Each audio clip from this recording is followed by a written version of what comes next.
Singing it for us. Now here are the batting orders in the game. First game will be Chicago. Don Kessinger leading off at shortstop. Glenn Beckert at second base. Jim Hickman in right field. Ron Santo at third, and now the Dodgers take the field. Cleo James, just called up from Tacoma, will play left field. Cleo, the ex-Dodger. Billy Williams gets the first game off. Brock Davis will play center. Ernie Banks at first base, so Pepitone is still out of action. Chris Cannizzaro, the catcher. And Milt Pappas to do the pitching. For the Dodgers, Maury Wills at short. Willie Crawford in left. Willie Davis in center. Richie Allen at third. Wes Parker at first base. Duke Sims catching. Jimmy Lefebvre at second. Bill Buckner in right. And Al Downing to do the pitching. And as the Dodgers go on the field, on the scoreboard, it shows Astros 18, Giants 4. The Astros had a 10-run fourth inning and a 6-run sixth inning as they clobbered the Giants 18-4. Larry Dierker was the winner and Stone was the loser. No home runs in Candlestick today. So the Dodgers have a chance to pick up a lot of ground here in their doubleheader. The Dodgers and the Cubs all set to play too.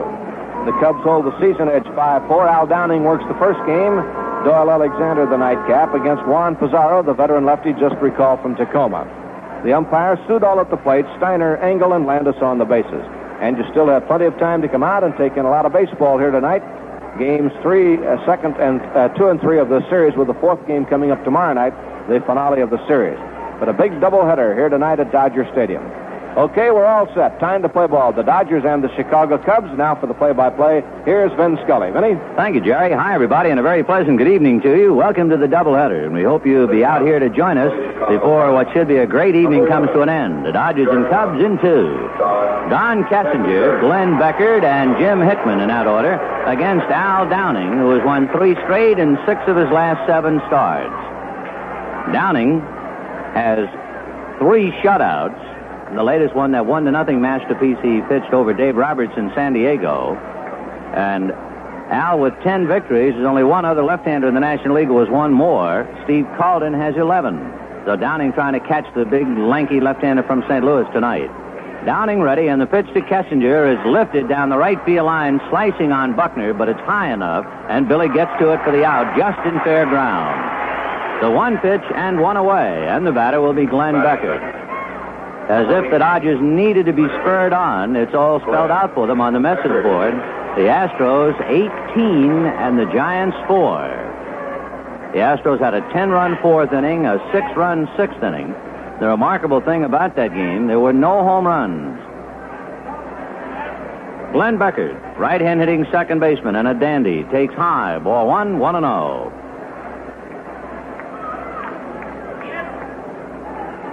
The Dodgers with the regular cast out there. Downing comes back to the plate 1-0 and gets a strike, 1-1. Eddie Sudol umpiring behind the plate.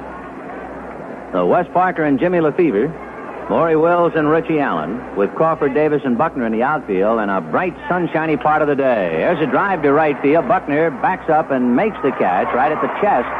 So Billy has handled 2, and we have 2 down. That'll bring up Jim Hickman, the right fielder. Jim Hickman. The quiet man from Tennessee, hitting .228. Duke Sims settling behind the plate, and Hickman waits up there with Ron Santo in the cleanup spot in the on-deck circle. Downing into the windup, and the pitch to Hickman high and away, ball 1. 2 men have a little bit of shade from the shadows thrown by the light towers. Richie Allen at third base, and Willie Crawford in left field. Everybody else in brilliant sunshine. Downing's 1-0 pitch to Jim Hickman. Breaking ball, stayed up and away, ball 2. 2-0. Downing gave the club a big shutout, the 10th for the staff. The Dodgers lead the league in shutouts with 10. The palm ball is swung on and missed, 2-1.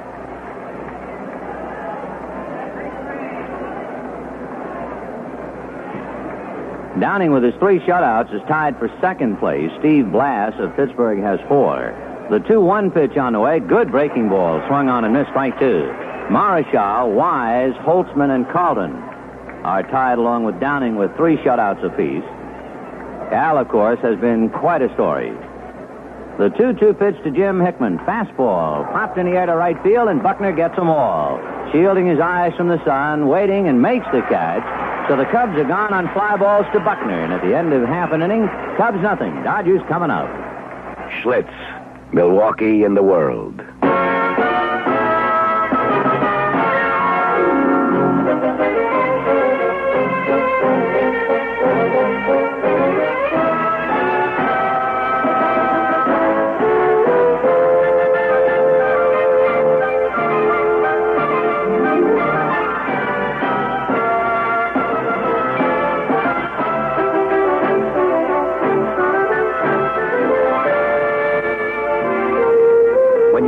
One life to live, you live it to the hilt.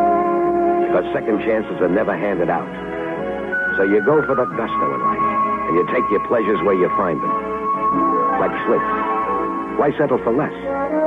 When you're out of Schlitz, you're out of beer.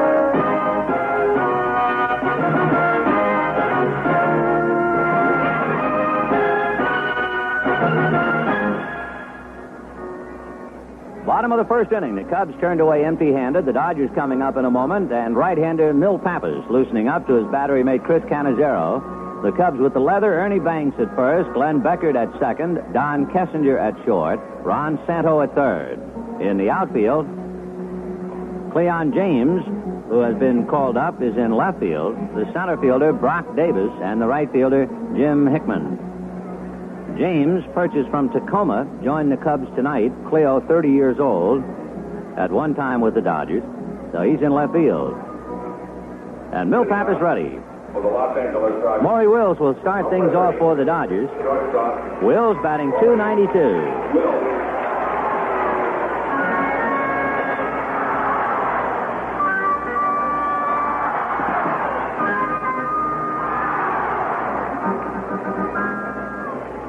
Maury Wills, batting left-handed, and he's about 80 points better from this side of the plate. He's hitting .321 left-handed.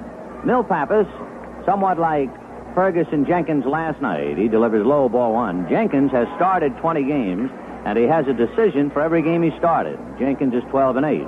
Pappas has started 16 games, and he's 8-8. The pitch, a strike, and the count 1-1. Pappas is making his 4th start against the Dodgers. The first 2 resulted in complete game victories. The last one, he was knocked out after 6 innings. The pitch to Wills outside, ball 2, 2-1. Pappas in his career against the Dodgers, 9-8. Milt, like Jenkins, a good hitting pitcher and a veteran. Right-hander's 2-1 pitch. Wills pulls away. It's low and inside, ball 3, 3-1. Pappas in 116 innings has walked only 35. Milt arms dangle as he reads Cannizzaro. He's a quick worker, and the 3-1 pitch is over. Strike 2, 3-2. I would think you couldn't find a quicker game, especially if both men were on their game, than if the Cubs played the Cardinals and Milt Pappas pitched against Bob Gibson. That would have to be one of the quicker games of the year.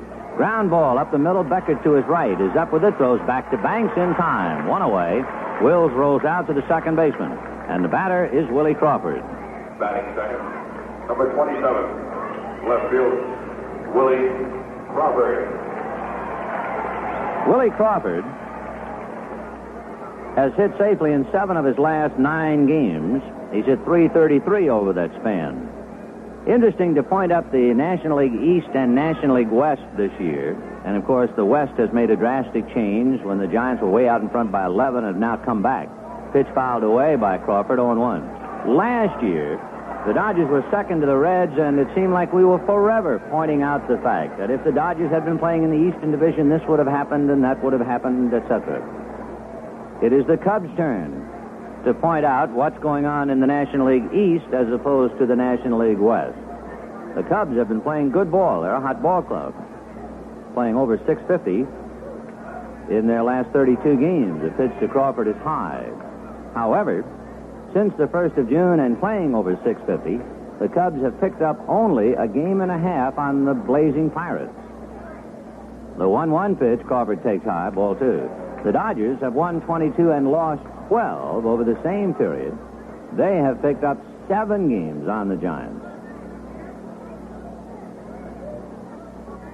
The Cubs start tonight 9 back of the Pirates. Crawford takes way outside and high, ball 3, 3-1. The Pirates, somewhat surprisingly, have really pulled out in front of the Mets. The Mets are in a dive. They have now lost 7 out of 8. They lost today. So the Mets are technically 6 games back of the Pirates right now. Here's the 3-1 pitch. Crawford takes a strike, and boy, is it a demonstrative strike for Ed Sudov. Ed is an old-fashioned umpire. He really lets you know whether you're sitting behind the plate or in the most remote seat in the bleachers. You watch Eddie Sudol, you know whether it's a ball or a strike. 3-2 pitch to Willie Crawford is hit in the air off third base, foul. Santo looking over his shoulder as he goes into the shade and makes the catch. 2 down. The batter will be Willie Davis. Number 3, center fielder, Willie Davis. One of the big questions unanswered for either team, the pitchers for tomorrow night. The Cubs have said as soon as they arrived yesterday it would be Bill Hands if he can pitch. But Hands has a blister problem, so Leo says it'll be Hands or somebody. He's not sure. Walter Alston, meanwhile, is not sure since Bill Singer is not going to pitch Friday against the Giants. The pitch to Davis high, ball 1. Now it looks like Osteen will pitch Friday night against the Giants. So then who pitches tomorrow night against the Cubs? That will depend, apparently, on what happens in this doubleheader, the pitch fouled away, and how much of a workout the boys in the bullpen get, especially a long man like a Joe Moeller. So we're really not sure of the pitchers tomorrow night. We just have to wait and see. 1-1, the count to Willie Davis. Davis hitting .350 is 14 points back of Joe Torre. Boy, has he been consistent. He's hit in 52 of the last 60. He takes low, and over that span, that's a .356 average. So Willie Davis playing great ball.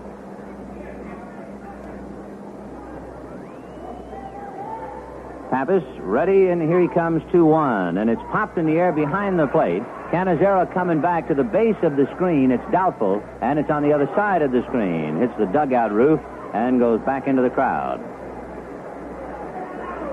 2-2, the count to Willie Davis. First inning of a twilight night doubleheader. The Cubs have an edge on the Dodgers. They've won 5 of 9. These two clubs were as even as you could be last year. They split the 12, and they split 6 in each park. They've already split 6 at Wrigley, and we'll see how they finish out at Dodger Stadium with 2 tonight and tomorrow. Pappas, arms dangling, looks in to get a sign. Milt ready. The 2-2 pitch to Davis is lifted to straightaway center field. Brock Davis went back, now comes up a half a dozen steps and makes the catch for the out. So the Dodgers are gone in order, and at the end of an inning, no score. Farmer John is mighty happy to share in bringing you these Dodger broadcasts, and he wants to thank his loyal friends for reaching for his Farmer John all-meat wieners just as fast as he puts them in your store. It seems that the word's getting around that no other wieners can match Farmer John's. Farmer John sees to this by putting a little more care and cost into making them. He uses only fresh Eastern corn-fed pork and fresh, lean, juicy homegrown beef. And he seasons his wieners with expensive natural herbs and spices imported from abroad. Then Farmer John smokes his wieners over real smoke from native western wood to give them a wonderful western flavor all their own. If you're still buying some other kind of wieners, all Farmer John asks is that you give his a try and compare. Look for Farmer John wieners in the delicatessen section of your market, or pamper your youngsters and get them the extra-long Farmer John wieners we call Dodger Dogs. Both won gold medals at the California State Fair. At the end of an inning, no score. The first inning of a twilight night doubleheader. The Cubs will have Ron Santo, Cleo James, and Brock Davis in that order. And left-hander Al Downing spins them down. Each side going out in order in the first inning. And Santo will start it off. In looking at the Cubs' record, you find they start the night 9 games back of the Pirates. And in 10 games with Pittsburgh, they are .500. They've split the 10. However, there's one glaring stat about the Cubs and why they are so far back. They can't beat the Giants at all. The Giants have beaten the Cubs 8 out of 9. They won all 6 at Candlestick, and the Giants have won 2 out of 3 at Wrigley Field. Downing ready, and the pitch to Santo. Low and inside, ball 1, 1-0. So the Cubs are 9 back, but they are very close to moving in on the Mets, who are going backwards. Mets have lost. They lost today, 7 out of 8. The 1-0 pitch in for a strike. In the count, 1-1 to Santo. Ron, the veteran third baseman, hitting .297, 15 home runs, 60 RBIs. Downing comes to him with a fastball that runs away. In the count, ball 2, strike 1. Second inning, no score. So if you're just coming home from work, take your time. We got plenty of baseball for you. The 2-1 pitch to Santo, palm ball that ran away, ball 3. 3-1.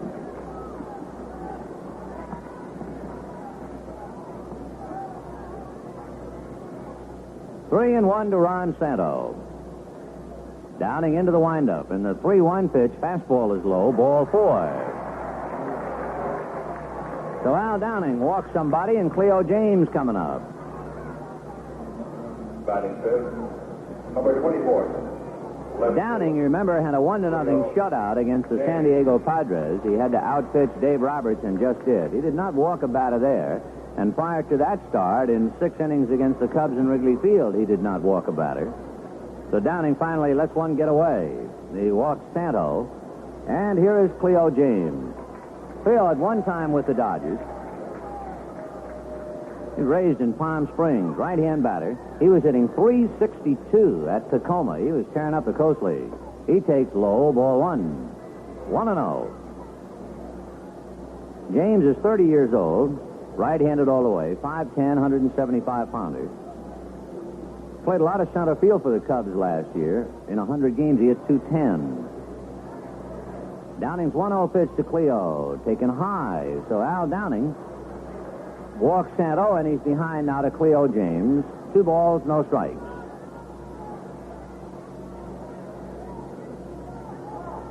Juan Pizarro, a teammate of Cleo's at Tacoma, will pitch the second game against the Dodgers' Doyle Alexander. Now the 2-0 pitch. Fastball popped in the air on the right side. Parker fighting the glare. Lefebvre comes over, but Wes has it now and makes the catch. So James pops up, 1 away. Elbing up Brock Davis, the Los Angeles boy, playing center field. Number 29, center fielder, Brock Davis. Brock Davis hitting .323 with 15 runs batted in.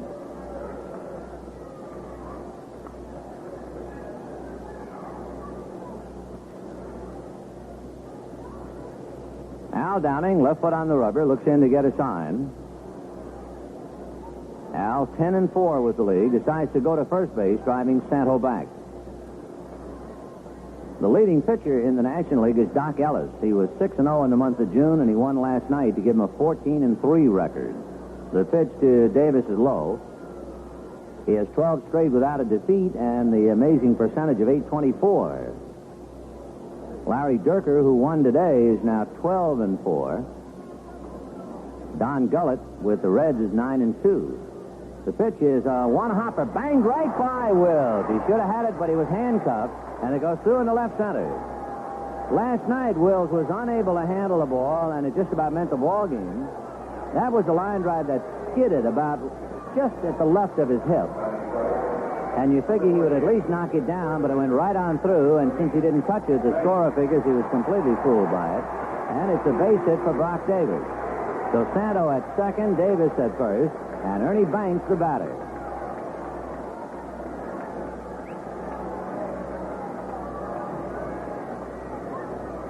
Ernie Banks hitting .143. He has a half a dozen hits, spelling Joe Pepitone, who has a bad ankle. Downing delivers a strike. Pep will no doubt see action in the second game if he possibly can against right-handed Doyle Alexander. Joe, of course, a left-handed batter. So Banks is in there playing his first game. 0-1 the count. 2 on, 1 out. Second inning, no score. Downing delivers, fastball away.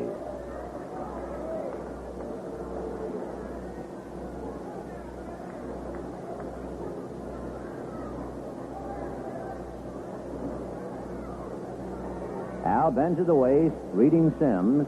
Now he straightens up, and the 1-1 pitch to Ernie Banks. Downing's fastball is fouled away in the count 1-2. Downing in his last 7 ball games has boarded on the brilliant. Earned run average of less than 2 in his last 7 games. In fact, in his last 7 games, he has averaged a little more than 2 walks a game. So Al Downing, who came to the Dodgers in the deal that sent outfielder Andy Cusco to Milwaukee. And boy, Downing just gets larger and larger as the season progresses. The 1-2 pitch to Banks, swung on and missed, strike 3. 2 down, and the catcher, Chris Cannizzaro, coming up. Chris Cannizzaro. Chris Cannizzaro, right-hand hitting catcher. Cannizzaro hitting .218 as a Cub. Overall average, .207. 2 on, 2 out. Second inning, no score. Downing almost in a crouch as he peers in to read Sims. Now Al straightens up and the left-hander delivers high. Ball 1, 1-0. Ed Sudol, the plate umpire. Mel Steiner at first. Bob Engel at second. Stan Landis at third. Joey Malfitano coaching at first. Peanuts Lowry coaching at third. The 1-0 pitch to Cannizzaro. Downing deals. Fastball hit by the mound down to Lefebvre, who shovels quickly to Wills for a force on the charging Davis, and the inning is over. No runs, a hit, 2 left, and at the end of an inning and a half, no score.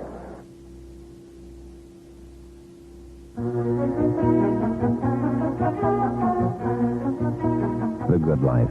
That's still the way of life in a great hotel. A superbly trained staff that respects your taste and brings you the best. Part of the best are Canada Dry mixers.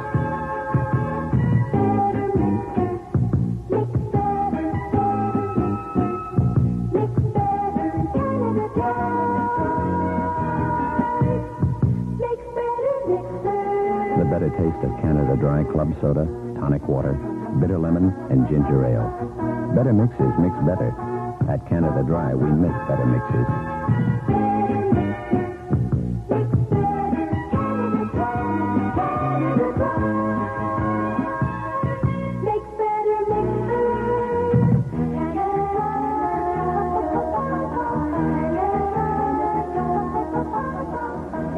Bottom of the second inning, no score. Downing getting out of a little jam in the top half. Now the Dodgers will have Richie Allen, Wes Parker, and Duke Sims against Milt Pappas.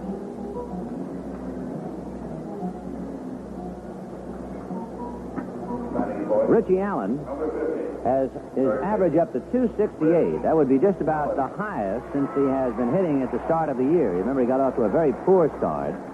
Then he hung around the .250 plateau for quite some time, got up to .260, then dropped back down again around .255, and now very close to .270, .268, 11 home runs, 51 runs batted in.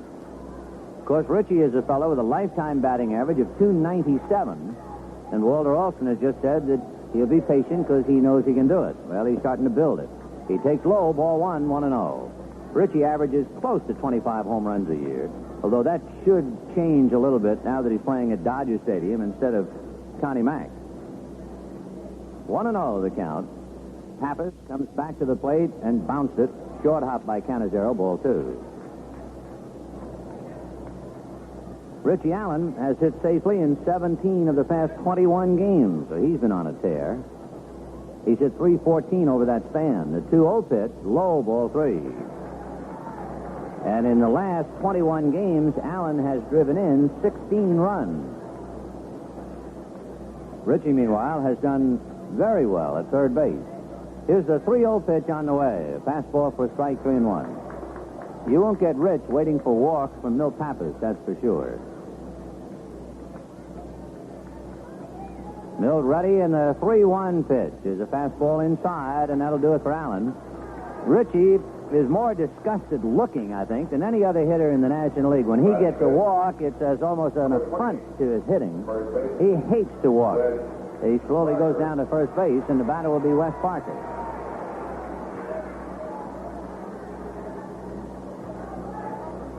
Parker with a 7-game hitting streak. Of course, he hasn't had a chance to pick up many ribbies since Allen has been hot. He's been cleaning his plate. Wes hits one back off Pappas' glove. He picks it up, and the play has to go to first. If he handles it cleanly, he might have had a double play. Instead of 1-3 play to get Allen to second base, and with one out, Duke Sims coming up. Catcher, Duke Sims. Duke Sims hitting .268. He enjoyed a fine series at Candlestick. Duke with 2 home runs, 14 runs batted in.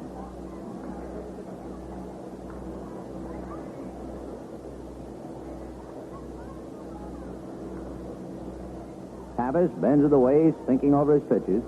Head down as he stares at the dirt.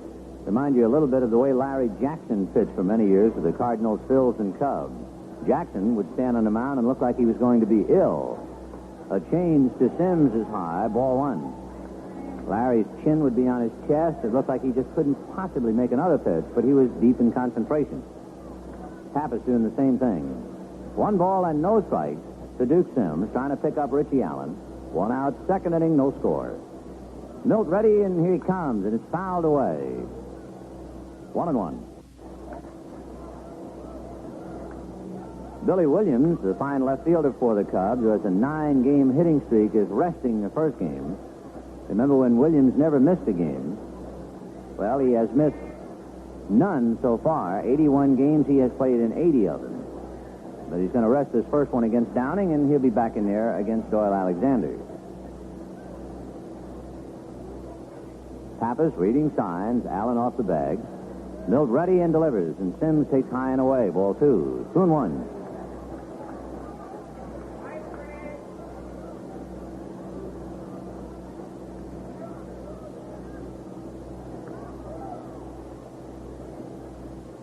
Pappas came to Baltimore with half a season, actually only 3 games and 11 innings in the minors. The pitch to Sims is popped in the air. Banks calls in front of Beckert, comes in on the grass and handles it for the second out.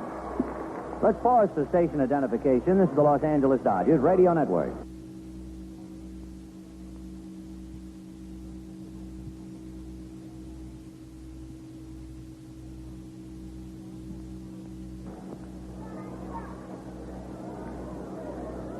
Jimmy Lefebvre checks in with 2 out. Richie Allen at second base. No score in the ballgame.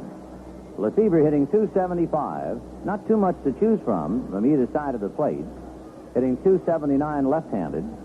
.268 right-handed. Takes outside, ball 1. There's a little difference in power, but he's had twice as many at-bats as left-handed batter. He has 8 home runs, 5 of them coming this way against right-handers. 1-0 to Jim Lefebvre. On deck, Bill Buckner. The next one is low. Ball 2, 2-0. Don Kessinger doing a pretty good job of bird-dogging Richie Allen to cut down his lead. Outfield around to right. And Banks deep and Beckert out on the rim on the edge of the grass. So playing Lefebvre to pull. Pappas ready, here he comes. And it's taken for a strike at the knees. Outside corner, 2-1.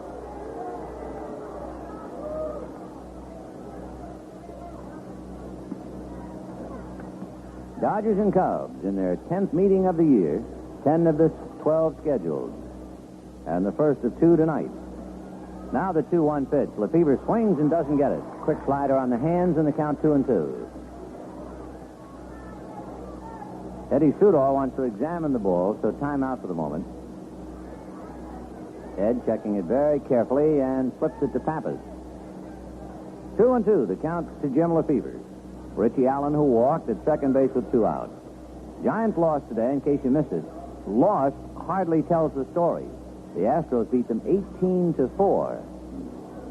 The 2-2 pitch.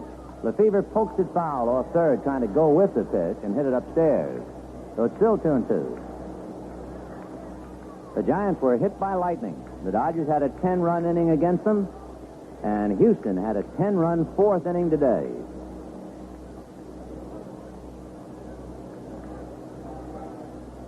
Two and 2, the count to Jim Lefebvre.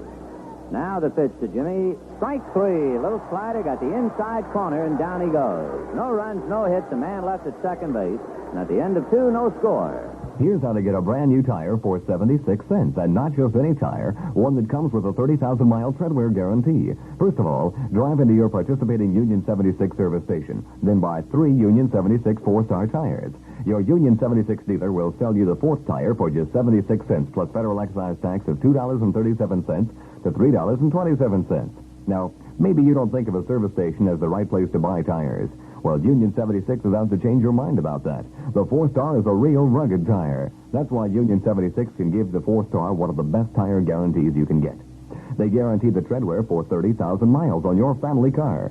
In case the tread on your 4-star wears out before 30,000 miles, your Union dealer will replace the tire and charge you only that portion of the then current exchange prices plus federal excise tax, which represents mileage driven.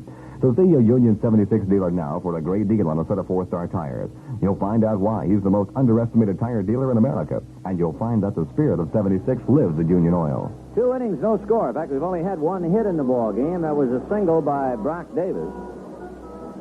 Now, as we go to the 3rd, Al Downing and Milt Pappas battling it out. And for more play-by-play, here's Gary Doggett. All right, Vinny, Pappas starts it off. He's a pretty good hitting pitcher. He has 6 hits in 40 at-bats this year. And Pappas will be followed by Kessinger. No score. Al Downing all set to go. Number 32. Pappas right-hander. Bright sunshine and only the left field area now getting the shadows. Willie Crawford still standing in the sun. Here's Downing's windup, and the pitch on the way is a fastball for a strike, 0-1. Dodgers and the Cubs, a doubleheader. They've each played 2 doubleheaders this year. Cubs have won 1 and lost 1. The Dodgers have won 1 and split 1. Swing at a high fly ball to center. Willie Davis right there comes in a step, waits, makes the catch for the out. Willie was playing him almost perfectly then for that high fly ball. 1 down, Don Kessinger at bat. Slide to right field his first time up. KTAR Phoenix. Downing in the first game against Pappas. Second game, Pizarro and Alexander. Kessinger, switch hitter, hitting from the right side. Don's batting average is .289, 2 home runs and 22 runs batted in.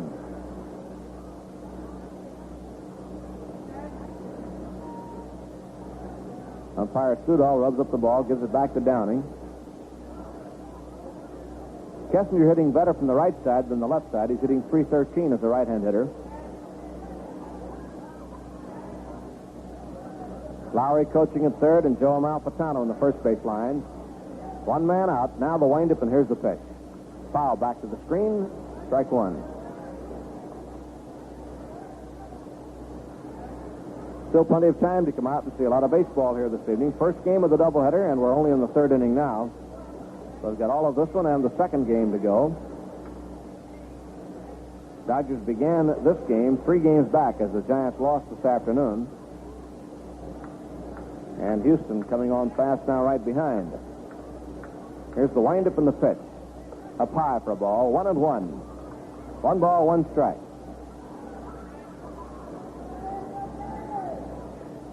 Al Downing checking signs again, goes into the windup and delivers. Fastball that's low, ball 2, 2-1. Al with a fine record this year, 10 wins and 4 losses and an earned run average of 2.28. Well, he could certainly qualify as the comeback player of the year with that record. Next pitch is outside, ball 3. Fastball failed, 3-1. Downing beat the Cubs in Chicago 6-4. This is his 3rd start against them. He had 1 no decision. 3-1. Al ready, delivers. And it's strike 2. 3-2 now to Kessinger. Tonight and tomorrow night, our last visit with the Cubs this year. We'll be all through with Chicago. Rather strange before the All-Star break. Curve, strike 3 called. Kessinger knew it. So he struck him out with a curveball, and that's strikeout number 2 for Al Downing. Beckert. Second base. Here's Glenn Beckert at bat. Slide to right field his first time up. Beckert hitting .348. Has 1 home run and 22 runs batted in. The Cubs move on to San Diego from Los Angeles, and they will play 2 doubleheaders in 3 days there. Pitch comes high for a ball. 1 ball and no strikes. So the Cubs are going to be a little short on pitching here for the next few days. Doubleheader tonight, and a doubleheader Friday, and a doubleheader again on Sunday. 1 ball, no strikes. Curveball, taps foul off third base. Rolls to the Dodger dugout, and the count is 1 ball, 1 strike to Beckert. Cubs won last night 3-1. They now lead the Dodgers here in Dodger Stadium 2-1. Beckert, right-hand batter, number 18. 1-1 count, pitch on the way. Bounced over the mound in front of second base. Wills, a nice big hop, flip across in time, and the inning is over. So Beckert grounds out short to first. That's all for the Cubs. And the score at the end of 2.5 innings of play. Dodgers nothing and the Cubs nothing. Making out a baseball lineup is easy compared to figuring out the weekly shopping list. What meats to serve for supper? That's the big question. One meat some homemakers tend to overlook is sausage. Oh, sure, they serve Parmesan sausage for breakfast, but you know, it's also a hearty, wholesome main meal meat, too. Parmesan makes his sausage with all the best meat, not just the trimmings, so it's extra nourishing and satisfying. He uses only finest Eastern corn-fed pork, and it's fresher than fresh because it's dressed fresh right here in the West. Then Parmesan seasons his sausage to an old-time Western recipe to give a wonderful Western flavor to every lean, luscious morsel. And when you compare Parmesan sausage with other meats, you'll discover how inexpensive it is. Yes, Parmesan sausage has everything going for it, whether you serve it for breakfast or supper. Parmesan sausage, gold medal winner at the California State Fair. And remember, it's the easternmost in quality and the westernmost in flavor. Parmesan. Milt Pappas concluding his warm-up tosses as the Dodgers come to bat now with Buckner, Downing, and Wills to face the veteran right-hander. Buckner hitting .287. He had a hot week last week, and he tailed off a little bit, so Billy trying to get it going again. Buckner playing right field, 3 home runs, 22 runs batted in. So Billy is in now. They play him a little bit to the right in the outfield. Santo is up at third. Banks not too deep at first. Pappas ready to pitch. Swung on a drive into right field, well hit. Hickman going over and makes the catch for the out. So a line drive out by Buckner to right field. 1 away, the batter will be Downing. Downing, a good hitting pitcher, has an average of .217. He has 10 hits and 4 runs batted in. 2 of his hits have gone for doubles. There's Downing coming on to face Pappas.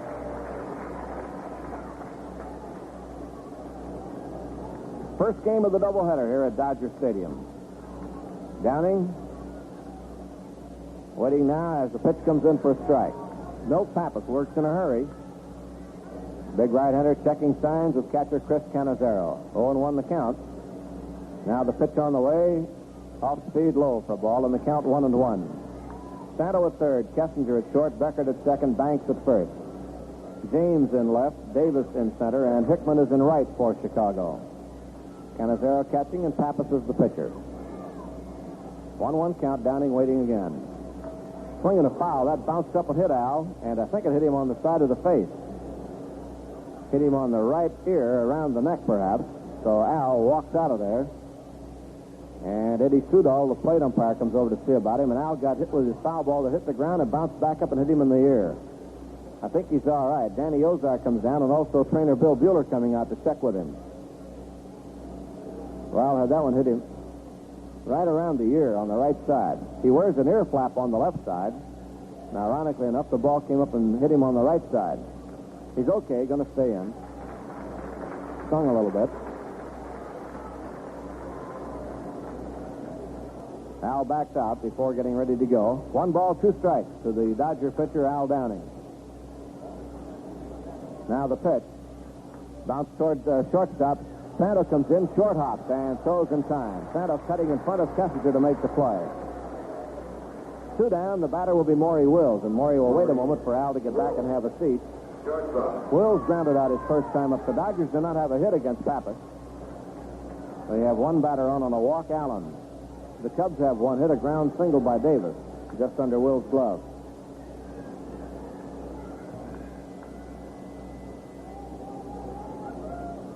Maury Wills coming up.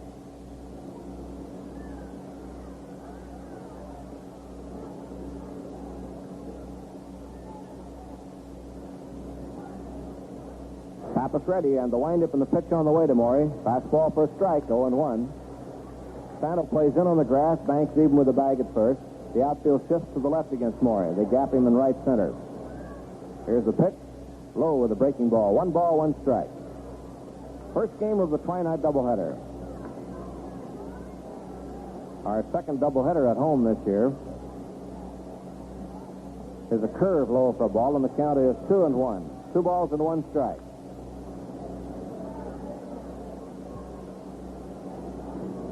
Time called now. Plate umpire Sudol wants to check the baseball.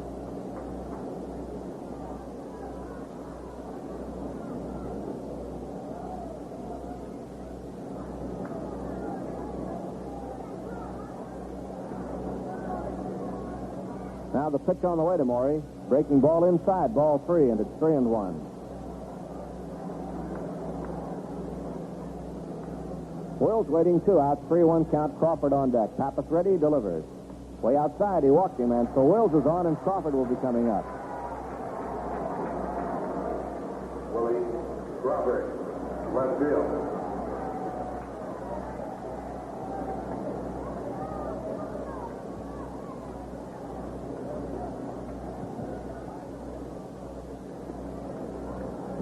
Here's Crawford stepping in now.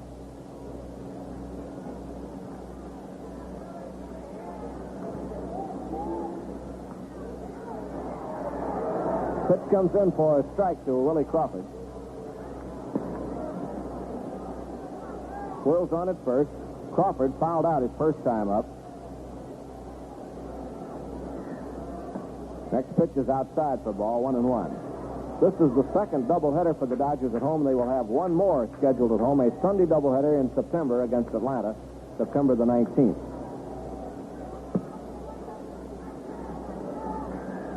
1-1 the count. Wills going. Here's Cannizzaro. Throw down. He's safe. The ball goes into center field. Wills is up and will hold on now.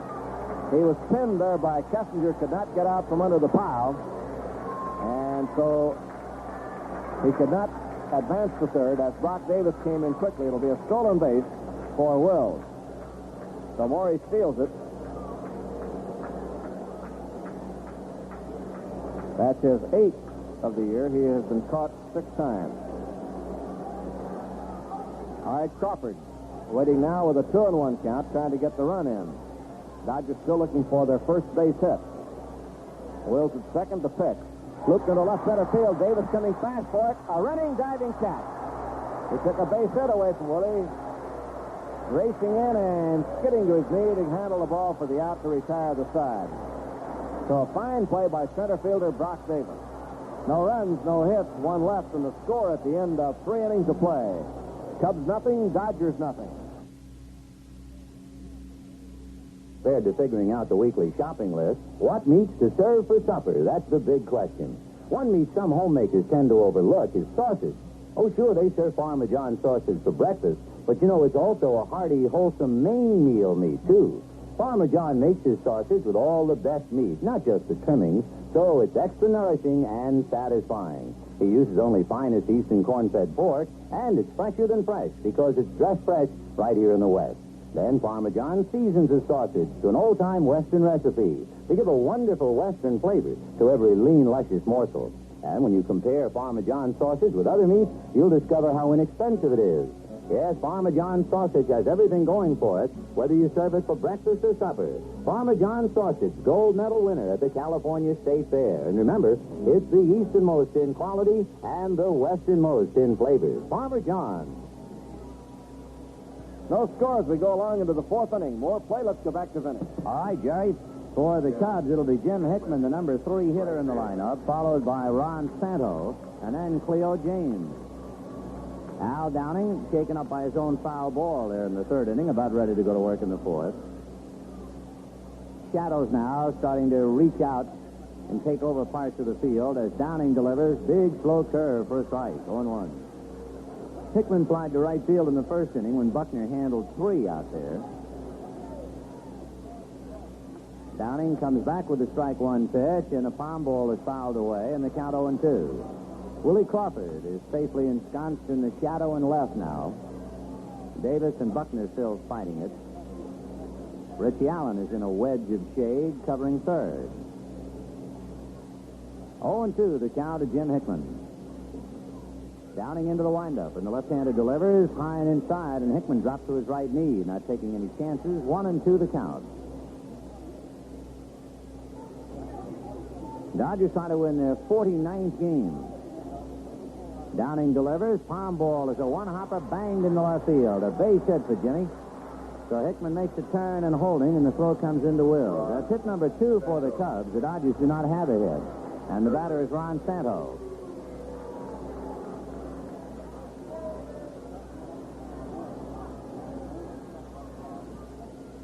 Santo walked in the second inning. Ron, as he stands at the plate, hitting .297 with 15 home runs, 6 televised back to Chicago. The strike one pitch to Santo, high and outside, 1-1. We're in the fourth, no score. So Al Downing in another one of those things. His last time out, he had to go and wait until the 9th inning when Willie Davis got a run over, and the Dodgers beat San Diego 1-0. And he's scoreless in the fourth today. Al straightens up. The 1-1 pitch to Santo is popped in the air. Wills going out. Let's watch him now and see what he does in this kind of a play. Waiting, makes it, drops it, picks it up, throws to Lefebvre, who's going to run over and tag Hickman. And this looks like a repeat. Hickman was running on his own. That should be a double play if they got Santo. If Hickman just went, we'll watch the umpires. If Santo was out on the pop fly, Hickman would be out for running on his own. That's the play that we're not very happy with, but it's the rule. DeRocher's coming out. The base runner runs on his own now, and they're going to have to explain it. If Wills caught the ball and then intentionally dropped it, if the base runner is suckered into it, he's out. That's the rule. It is the worst rule. It's a rule that we got quite hot about, I guess, so it sounded when we were playing San Diego, and Wills did it. But the one thing that does seem so unfair, you are asking the base runners to realize that Wills has intentionally dropped the ball. So very simply, the rule states that if an infielder intentionally drops a pop fly, the batter is out, and the base runner is running on his own wrist. So if it is ruled that Wills intentionally dropped it, the batter, Santo, who hit it, is out, and Hickman was running on his own. Of course, I still think that baseball ought to take this rule out of the books, but it's in the books, and there's not much they can do about it. Mel Steiner is explaining it to the Lion, and you know what? There's not a thing he can do about it. They have taken the teeth away from Leo the Lion.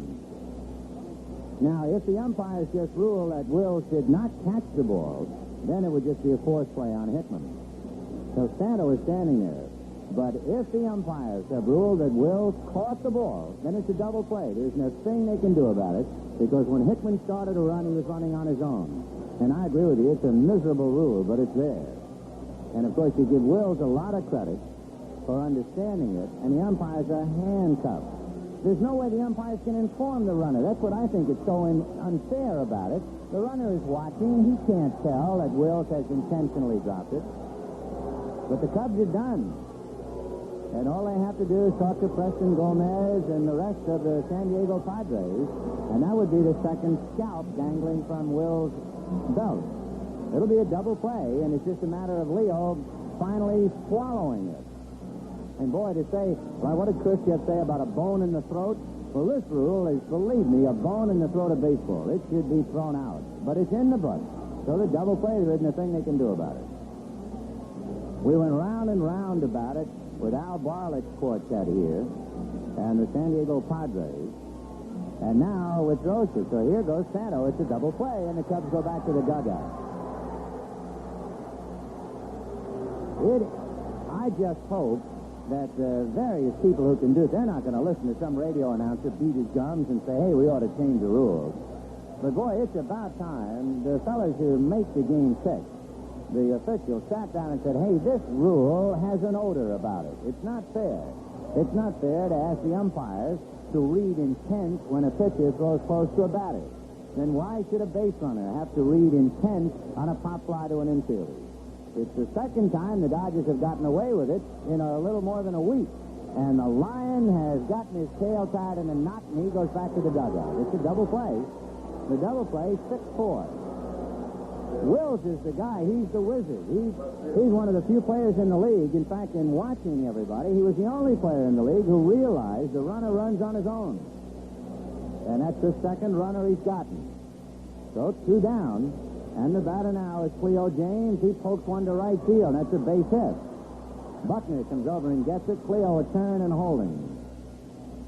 So if you are scoring, that's a double play. Wills handles the pop fly, then throws to Lefebvre, who tags Hickman. Hickman didn't have to run. But the rotten part of the rule is there's no way that they can inform him in time. 2 down. And the batter is Brock Davis. So if you're scoring, the double play is 6-4.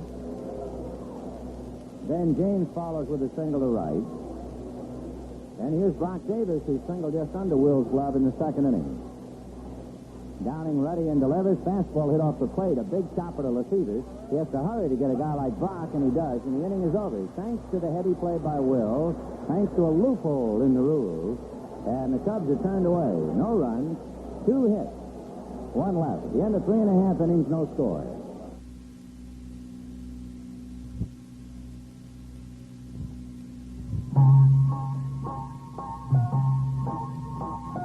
You can own a lovely 2-bedroom Kachina cabin in the Pines without spending a lot of money, without being stuck out in the middle of nowhere. For $14,450, this could be your summer home away from the city or your year-round residence. You can own both land and Kachina cabin for just $14,450. You're a few miles from Flagstaff, where you'll find fine shopping, restaurants, and convenience stores. Kachina Village, a master-planned community, smack dab in the middle of the most wonderful country ever. Fresh, clear spring water, smog-free skies, the smell of clean air. There's fishing, hiking, swimming, hunting, horseback riding. Seeing is believing in Kachina Village, a very pleasant 2 hours north of Phoenix on the Black Canyon Highway. Look for the sign that says Kachina Village. This is Kidding Country. Bottom of the 4th inning. No score in the ballgame. The Cubs have been decoyed by the Flim Flam man, Maury Wills. And now Willie Davis, Richie Allen, and Wes Parker will be coming up for the Dodgers in the 4th. Walter Alston, plate umpire Ed Sudol, are discussing it. But, of course, Alston can say, you should have been here last week.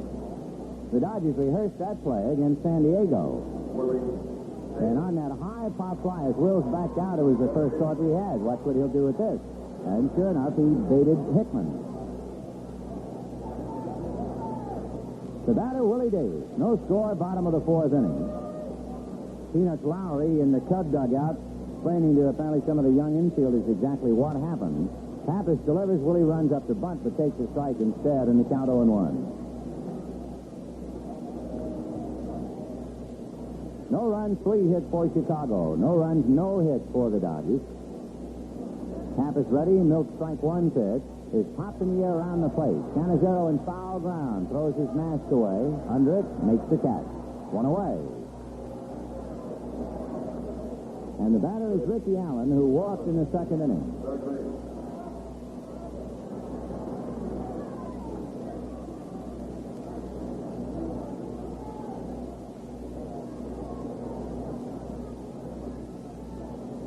Milt Pappas has not allowed a hit for 3 1/3. We have no score in the ball game. Downing has allowed a couple of singles. Now Pappas ready and delivers, and it's whacked into right field. Base hit for Richie. Over to get it is Hickman on 2 hot. So a 1-out single by Richie Allen breaks the spell, and the batter will be Wes Parker.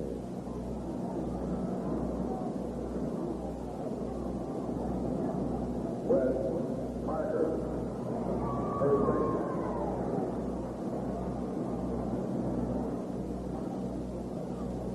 Wes Parker, switch-hitting first baseman, batting left-handed. Pappas ready and deals, and that's a strike. Inside corner, a throw to first. Allen back to the bag. 0-1.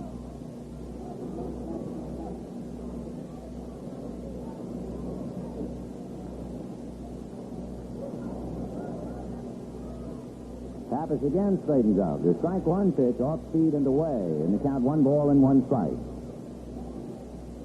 Duke Sims in the on-deck circle. 1 out, 4th inning, no score. The Cubs with 3 hits, the Dodgers with 1 hit. First of 2. Pappas deals. Parker takes high. West with a 7-game hitting streak. Get back to the box in the second inning. If you are driving home, or in case you haven't heard about it, the Astros beat the Giants today 18-4. Parker hits the ground ball to shortstop. Kessinger to Beckert. The throw to first, not in time.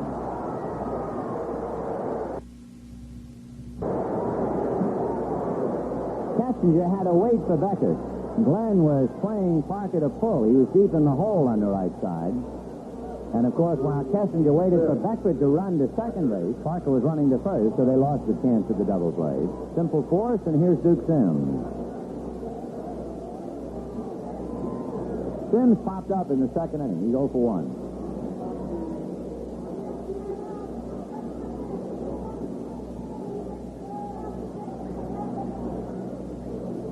Pappas standing off the rubber for the moment while Sims fusses with the dirt, had a look at Danny Ozark.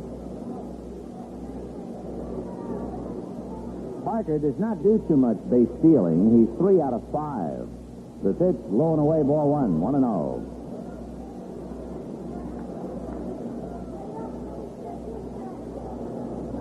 No score. Bottom of the fourth, 2 out. Giants lost. The Dodgers trying to get rich today. Against a good club, the Cubs, who've been playing very well.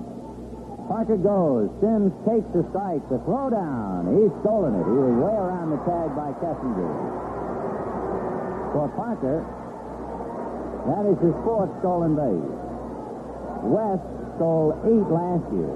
And then 2 years in a row, he had only 4. Wes averages about 7 stolen bases a year in his big league career. So he's there to be picked up now. 1-1 the count. 1-1 the count to Duke Sims with 2 outs. Parker at second base. No score in the fourth. Pappas at the belt. Milt delivers. And there's a line drive to right. Base hit down the line. Pappas will score. And the Dodgers lead 1-0.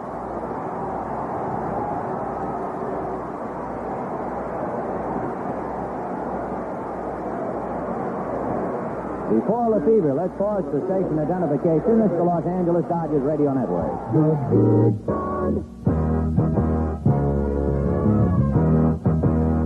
KTARC.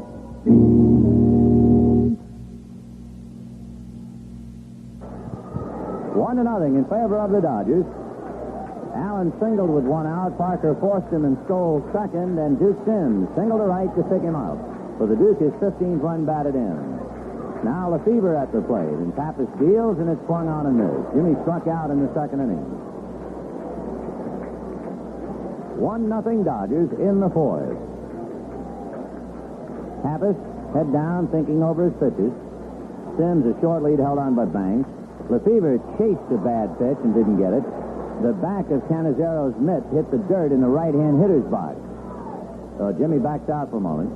0-2 the count. The mound is cut in half by shadows and sun. And fingers of shadow go from the mound over towards first base. The strike 2 pitch. Outside, ball 1. 1-2.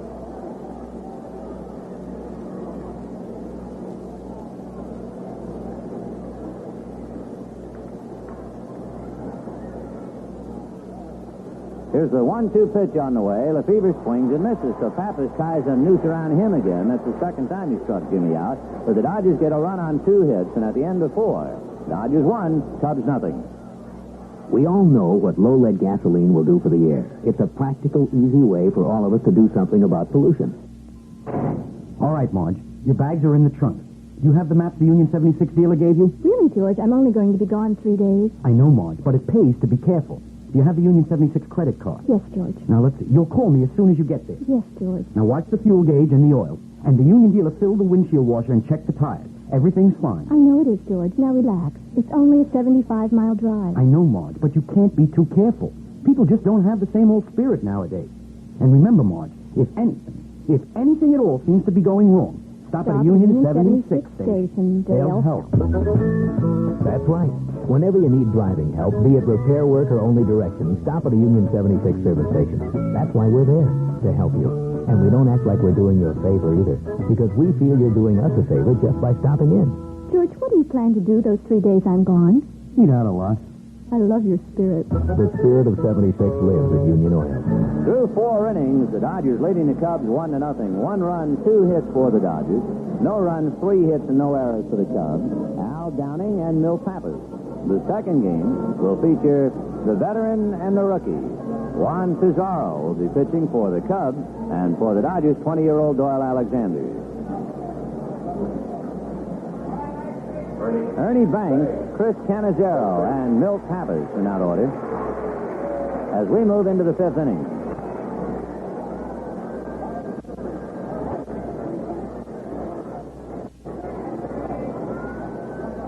Banks waiting at the plate. Al Downing looks in for a sign. Left-hander ready, and the fastball, a strike, 0-1. So if you are starting dinner now, you don't have to hurry up. Just take your time. We got lots of good baseball ahead of you tonight. The strike one pitch, curveball, just outside. A two-handed gesture by Sudol to indicate it was off the corner. And the count 1-1. Downing to the windup, and the 1-1 pitch on the way. Fastball, a big chopper to Allen. He leaps in the air to one-hands it, grips the ball, and throws him out. What made the play work for Allen, Banks runs very slowly now down to first base. Ernie's knees are giving him a very bad time.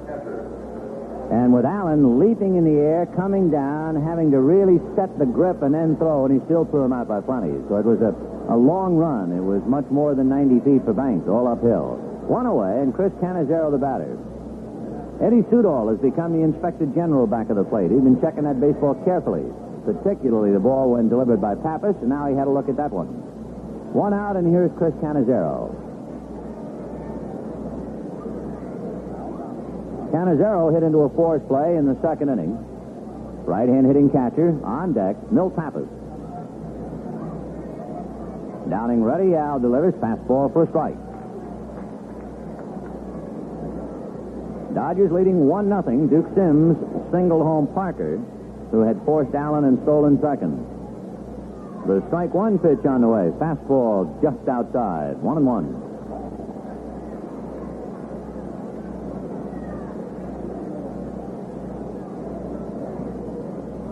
Here's the 1-1 pitch on the way. Fastball, pop foul, back of the plate. No play for Sims. He's going to come back to the screen and can't get it. On the other side of the screen, bouncing in. 1-2.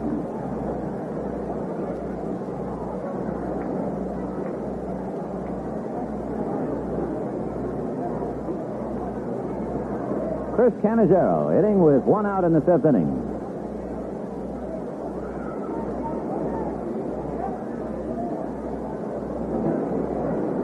Chris slowly back up to the plate. Dodgers leading 1-0. The Giants lost today. Here's the 1-2 pitch on the way. Swung on and missed. The palm ball got him swinging. So Downing picks up his third strikeout. And Milt Pappas, a good hitting pitcher. He's hit 18 home runs in his career, coming up. Pappas has a half a dozen hits this year, one double and a run batted in. Milt, right-hand batter. Boy, a beautiful evening in the ballpark.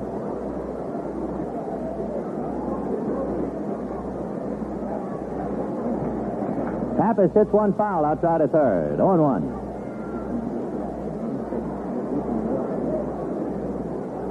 Downing with a new ball, back to home plate, just rubbing it up. Sims wigwags a sign out, and Downing ready. Here's a strike one pitch to Pappas. Breaking ball fouled away up along third to Peanut Flowery in the count 0-2.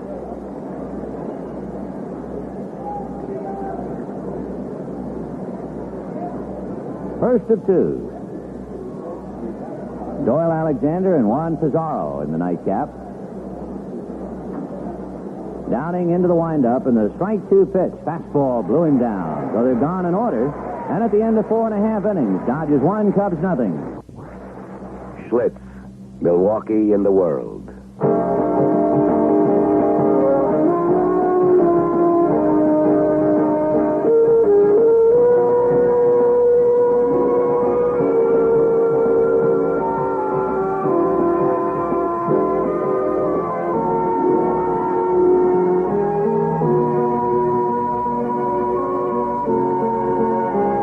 You only get one crack at life, and you gotta live it with all the gusto you can. In everything. Even the beer you drink. Schlitz.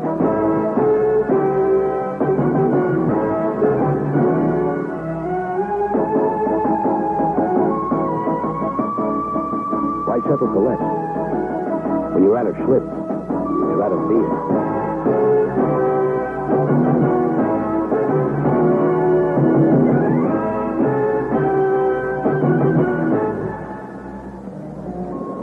Bottom of the fifth inning, the Dodgers 1 run, 2 hits. The Cubs, no runs, 3 hits.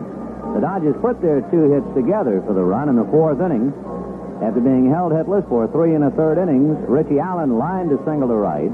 Parker forced him, and as we said, they couldn't get the double play because Beckert was playing Parker to pull, and Kessinger had to wait for him to come to the bag, and by that time, Parker beat the throw to first. Then Wes was able to steal second, and Sims singled to drive in the run. On the message board, a question and a lengthy answer. And the last part of the answer, Chicagoan of the Year, selected as the greatest Cub ever in his 19th season, Mr. Cub, Ernie Banks. And the reason for the roar of applause in the background. That's the title of Ernie's book, Mr. Cub, co-authored with Jimmy Enright. John Hall had a nice column on the book, and we would recommend it as one of those happy, good books on baseball and on Quite a Man. The pitch to Bill Buckner outside. Ball 1, 1-0. Pappas comes back, and the fastball is low. Ball 2.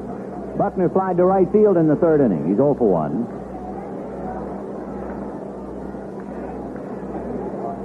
Pappas, arms dangling, now ready, and the 2-0 pitch is lifted to center field. Brock Davis comes up in a patch of shade and makes the catch. 1 away.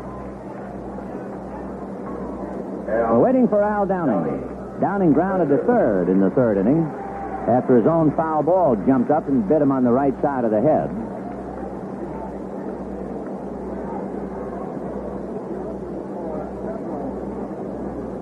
Al, right-hand batter. Pappas reading signs. Now comes to Downing for a strike. Al has 10 hits, including 2 doubles and 4 home runs. And he's a great guy to have up there if you need a sacrifice.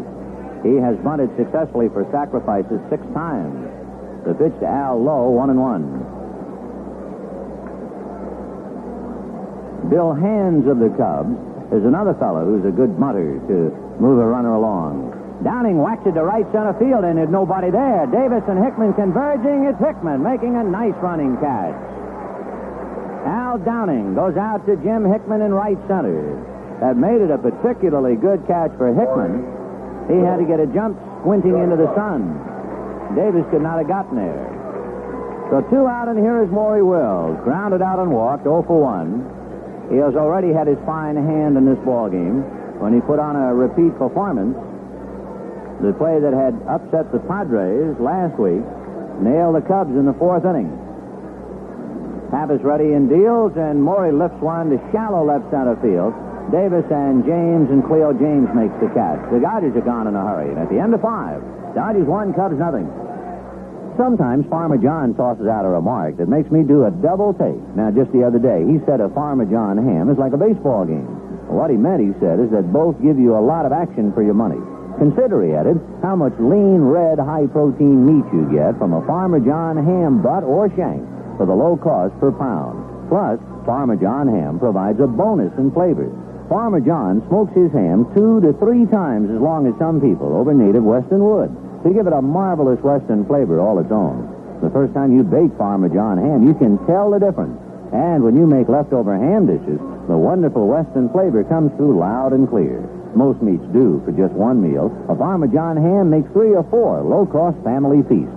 So for meat that's as easy on your budget as it is pleasing, get Farmer John ham, gold medal winner at the California State Fair. It's the easternmost in quality and the westernmost in flavor. Through 5 innings, the Dodgers leading the Cubs 1-0. A run, 2 hits for the Dodgers. No runs, 3 hits for the Cubs. Between games tonight, we'll have the 65-voice choir of Whittier's First Nazarene Church in a patriotic musicale called In God We Trust, under the direction of Ed Anderson. That should indeed be pleasant to the ear. 65 voices of the Whittier's First Nazarene Church.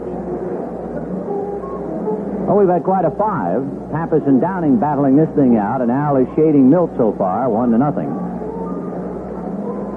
Half of the infield in shade now.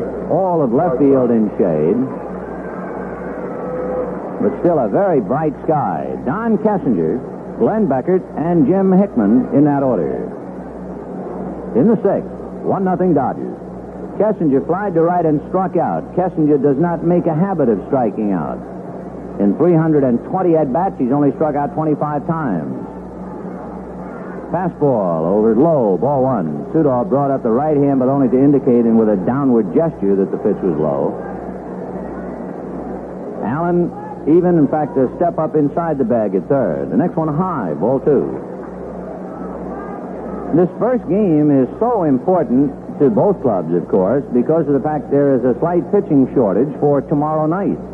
The 2-0 pitch inside. So Downing has missed low, outside, and inside. 3-0 the count.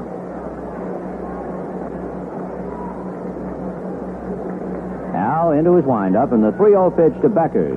Very high. He was about as wild as he can get. He was low, he was high and away, he was inside, and he was high and inside. Usually you see or hear of a pitcher being wild high or low high, but he just missed in all four directions. The batter, Glenn Beckert. Second walk given up by Al Downing. The Cubs like to play hit and run.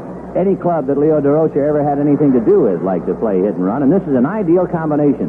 So Downing has to watch it now. There they go. They're playing it. A big bouncer over Allen's head. Base hit. Kessinger keeps on going to third. Crawford gets the ball back in. So you had just about enough time to think hit and run, and there it was. You're not second-guessing anybody, but you wonder why the Dodgers didn't at least have a pitch out on the first pitch, because that was a pretty obvious call on a DeRocher club. So first and third and nobody out, and the batter is Jim Hickman. So a walk followed by a base hit to left. First and third, nobody out, and Hickman flied to right and single to left, 1 for 2. Downing ready, Al delivers. Curveball is belted to left field, and that's going to go all the way.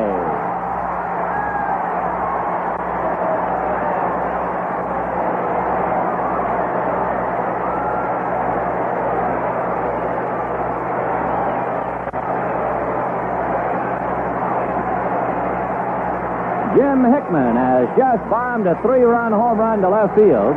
And perhaps the tip-off on the inning was the way Downing walked Kessinger. He missed in 4 different spots on 4 pitches. Then the hit-and-run single and a 3-run home run. And the Cubs now are leading 3-1 in the 6th inning, nobody out, and Ron Santo the batter. Fastball is low, ball 1. For Al Downing, that's the 9th home run he has allowed in 145 innings. So 3-1 Chicago, and the 1-0 pitch on the way. Fastball off the glove of Downing. He's running after it, picks it up, and has no play. That'll be a base hit for Ron Santo to slam one off Downing's mitt. And now the left fielder, Cleo James, coming up.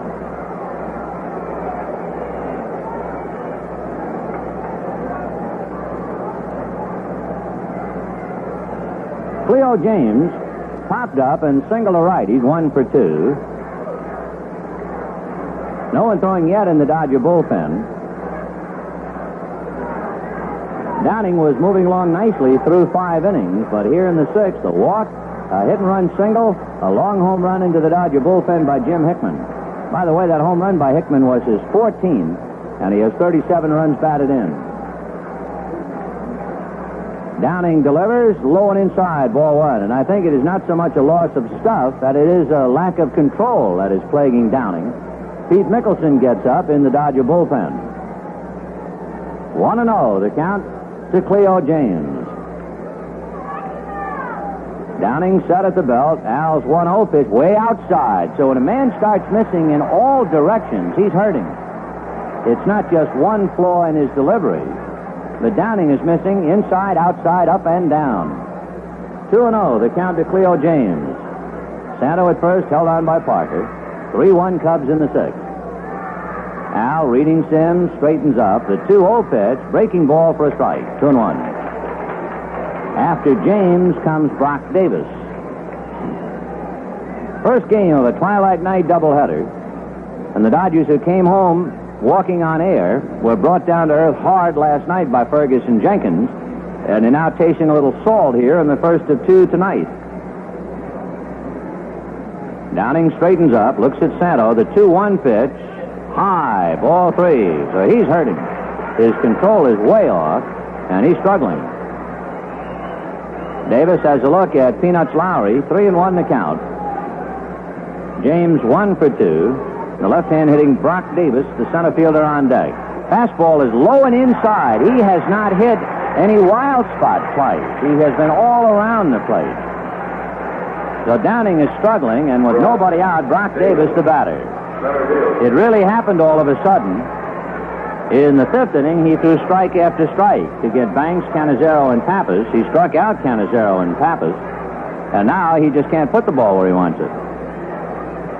Brock Davis singled. He skidded one by Wills and grounded out. He's 1 for 2. And Downing in trouble, and Parker comes up looking for the bunt. Allen's already on the grass. Downing at the belt, and then backs off the rubber, and the runners retreat. So Downing is on the ropes, and Sims out to talk to him now.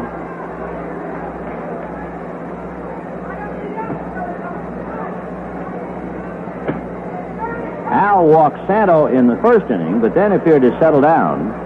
But he not only has walked 2 here in the 6th, he has been all over it. Up and down, inside, outside. It's one thing you see a pitcher lose a little control, and a pitching coach goes out and says, well, you're releasing the ball too early, or you're doing this, or you're doing that. But when you're wild all over, there's not very much they can do. All right, Davis waiting. Downing ready. Davis is bunting and pulls away the pitch inside. A throw to Wills, not in time to get Santo. 1 ball and no strikes to count.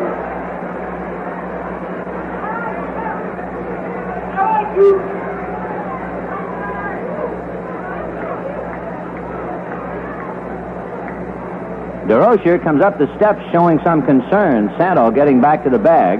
Apparently felt a muscle pull, and Leo now says, wait a minute, I want to make sure he's all right. He's in scoring position, and I'll find out for myself. So Leo is advancing to second base. Peanuts Lowry goes over there to see whether Santo is all right or not. Ron went back awkwardly, and I think it would be his right leg that bothered him, and Leo is checking with him right this minute. Santo has appeared in 80 games. This is his 81st game. So he's played in them all. And Leo wants to make sure he can continue. The Cubs are leading 3-1. The Dodgers got a run in the 4th inning. But here in the 6th, a walk, a hit-and-run single, and a home run have given the Cubs 3. And with nobody out, they have 2 more men aboard. The Giants were knocked flat up at Candlestick today. The Astros ran up one side and down the other. They beat the Giants 18-4. And the Dodgers, losing last night, are losing today. Santo apparently did not satisfy his manager. Leo didn't like the answers, and Paul Popovich will run for him and stay in the game. So Popo goes trotting out towards second base.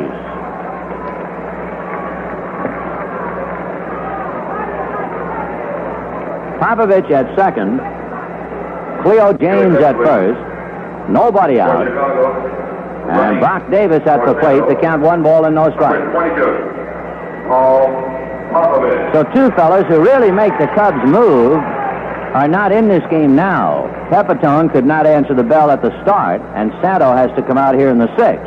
But with all of that, the Cubs are leading 3-1. The Dodgers still looking for the bunt. Parker and Allen on the grass. Downing peering into Sims. Popovich and James take their leads, and Davis backs out. Brock, a Los Angeles boy. He had 2 hits last night. He went 2 for 4. His first hit drove in the 3rd Chicago run last night. Here's the pitch. Davis looks, and it's low. Ball 2. So Downing is like a man struggling to stay afloat. The way Pappas is pitching, the Dodgers can certainly ill afford the Cubs piling up any kind of a sizable lead. And this is an inning where they threaten to do just that. Downing straightens up. The 2-0 pitch, Davis around to bunt, takes very high. So he hasn't missed in the same spot twice. And Downing is very close to being hooked. Richie Allen comes over from third to holler something to him. With that desperate feeling that comes over the veteran or a rookie, it's all alike. They suddenly can't throw a strike. 3-0 to Brock Davis. Downing deals. Davis takes a strike. 3-1.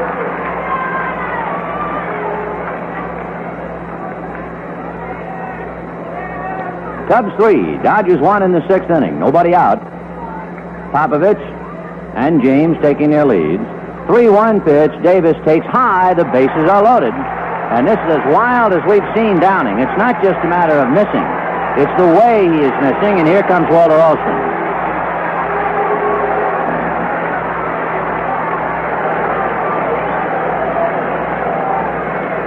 There are 3 ways to be wild in the big leagues.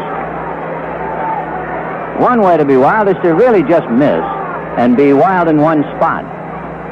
Another way to be wild is not to walk anybody, but no matter how you try and put the ball, it winds up directly over the plate and the hitters bang it away.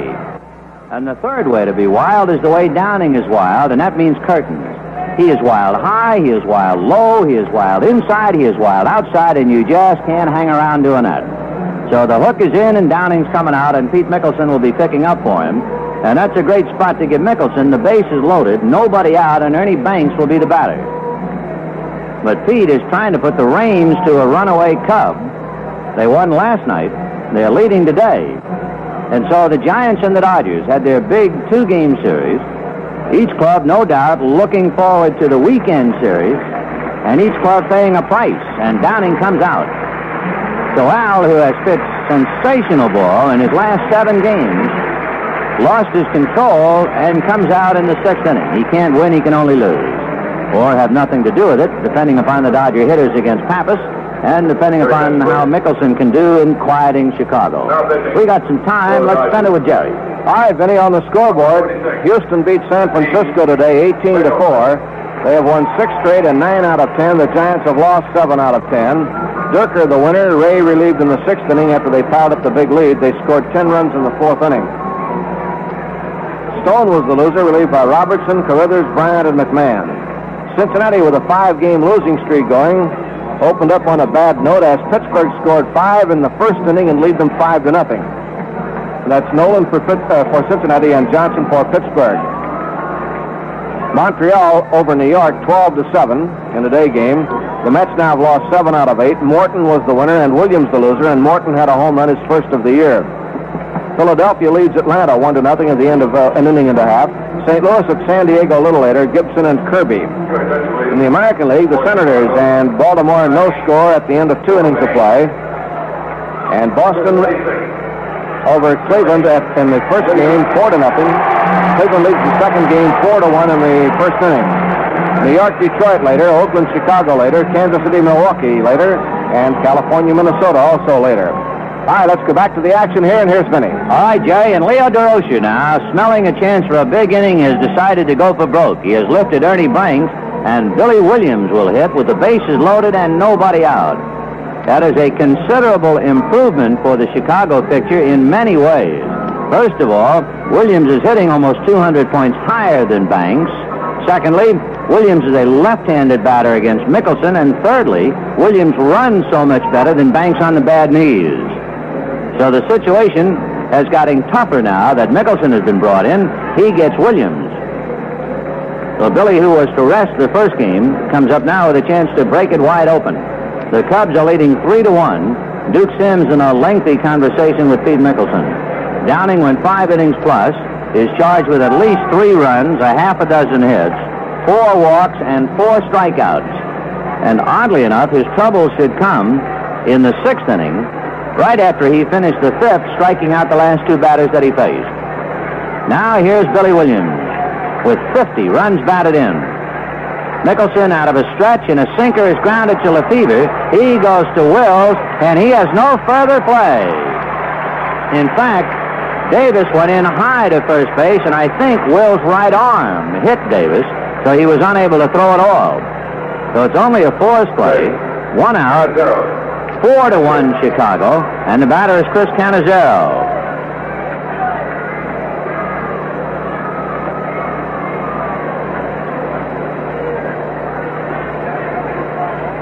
That run, of course, is charged to Downing. Cannizzaro with Cleo James at third. Cannizzaro is always a risk as far as hitting into a double play. With James at third, a fast man, the Dodgers have to worry about a possible squeeze. Last night, in a similar situation in the fifth inning, Cannizzaro hit into a double play. Mickelson delivers. Chris hits a ground ball back a second. Backhanded to Lefebvre. Over to Wills. The Parker double play.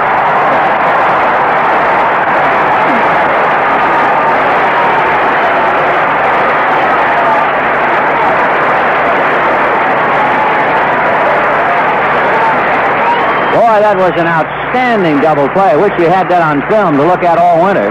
Lefebvre backhanding the ball on the dead run behind second, flipped to Wills, who made a full turn and fired to first to double up Cannizzaro, who was hit by lightning again. The Dodgers get out of it cheaply enough. 4 runs for the Cubbies on 3 hits. 1 left, and at the end of 5.5, Cubs 4, Dodgers 1. For the Cubs, they make several changes now. Billy Williams had hit for Banks. Jim Hickman, who started the game in right field, takes over at first base. Paul Popovich, who ran for Ron Santo, stays in at third. And Johnny Callison comes off the bench and goes into right field. So the Cubs defensively, you have an infield of Hickman and Beckert, Kessinger and Popovich, an outfield of James Davis and Callison, and a battery of Pappas and Cannizzaro. So it is 4-1 Chicago. And the Dodgers limited to only 2 hits through 5 innings have got to go to the whip or else. And it'll be Willie Crawford to start it off. Crawford fouled out and then lost a hit on a fine catch by center fielder Brock Davis. And Willie fouls the first one away, 0-1. The ball wedging into the backstop screen, and the ball boy hands it to a youngster who couldn't get it out. Much to the delight of the crowd, 0-1 the count. Pappas into the windup, back he comes, change, hit off the plate, a high chopper to Beckert. Glenn in a hurry, throws in the dirt, dug out by Hickman. Good play. And Crawford is retired, 1 away. Willie Davis flied to center and fouled out. He's 0 for 2. Bottom of the 6th inning of the first game. The Cubs 4 runs, 6 hits. 3-run home run by Jim Hickman has been the big blow. The Dodgers just 1 run, 2 hits. They have not hit the ball hard against Pappas at all. Milt ready and delivers. Fastball popped up, and it'll be the shortstop Kessinger going out on the rim. He makes it look easy. 2 away. So the Dodgers had 2 base hits for a run in the 4th inning, and that's the only sound they've made so far. And Richie Allen coming up. Richie walked and singled to right to get the first hit off Pappas. Sims base hit to right, scored the only Dodger run.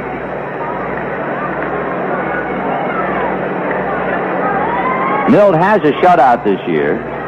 He is 8-8 with the league. He has a decision for every game he started, like Ferguson Jenkins. Breaking ball, a strike to Richie, 0-1. His ERA is 4, and he is leading by 3.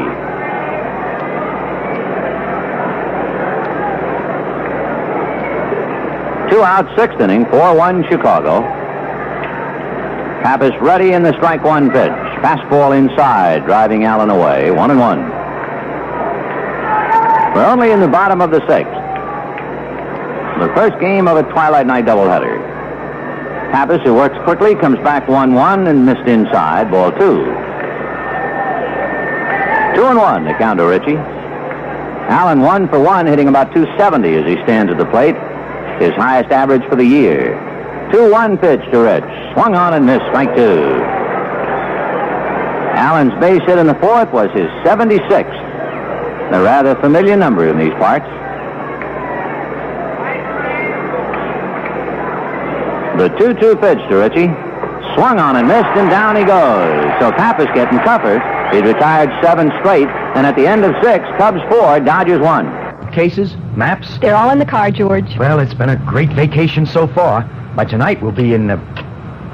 What's the matter, George? The car won't start. Won't even turn over. Oh, now what?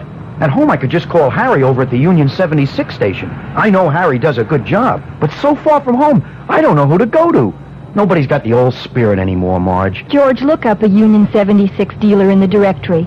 I bet they're friendly even away from home. You can rely on Union 76 when you're far from home. Our dealers from coast to coast will do their best to solve your problem and get you going again. And at Union 76, we try to make a smile standard equipment. Marge, that Union 76 guy was friendly. He told me what was wrong with the car over the phone. It was nothing serious then? No, not really. I forgot to take it out to drive. The spirit of 76 lives at Union Oil. Through 6 innings, the Cubs 4 runs, 6 hits, and no errors. Dodgers 1 run, 2 hits, and no errors. It was scoreless for 3. The Dodgers led 1-0 at the end of 4, 1-0 at the end of 5, and then the Cubs picked up a big 4 in the 6th inning to chase Al Downing. Let's go to the 7th, and for more play, here's Jerry. All right, Vinny, and Milt Pappas will start it off. He has flied out and struck out in 2 tries, and Pete Mickelson ready to go to work. Pete came in and did a great job to slow down the Cubs. He got Williams on a forced play and Cannizzaro on a double play on a great play by Jimmy Lefebvre. And now he starts out with Pappas, the pitcher. So Pete getting set to go here. Cubs leading 4-1. Now the windup and the pitch on the way to Milt. Bounced wide to third and over Allen on into left field. It'll be a base hit for Pappas. Allen went to his left and the ball took a big high hop over his left shoulder. So Pappas singles to left field. Hit number 7, and here is Kessinger coming up. He has flied out, struck out, and walked. And the walk started the 6th inning. Troubles of Al Downing. All right, Kessinger coming on with Beckert and then Hickman to follow. Second game of the series, first game of the doubleheader. Second game tonight will be Juan Pizarro and Doyle Alexander. Here's the look now, and they check in the pitch. Taken low for a ball. 1 ball, no strikes. 1-0.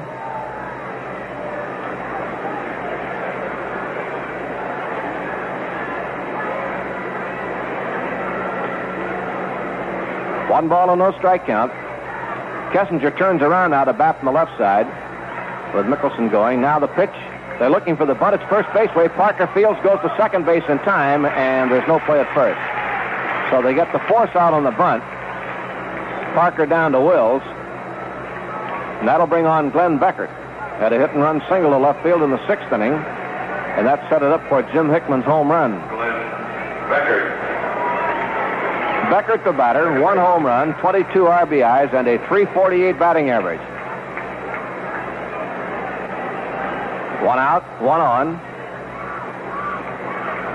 Pappas singled, was forced on Kessinger's bunt.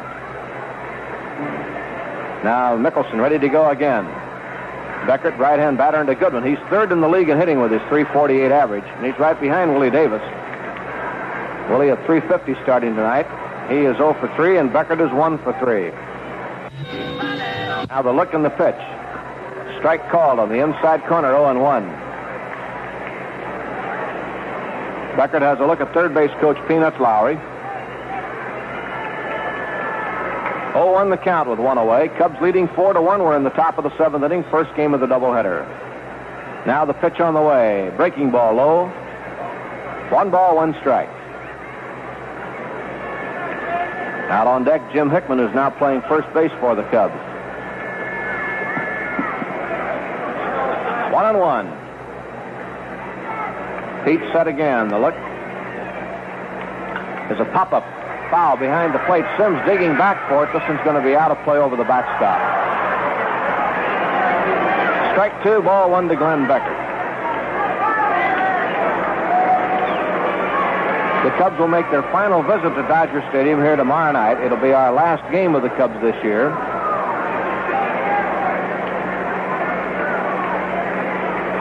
One ball, 2 strikes.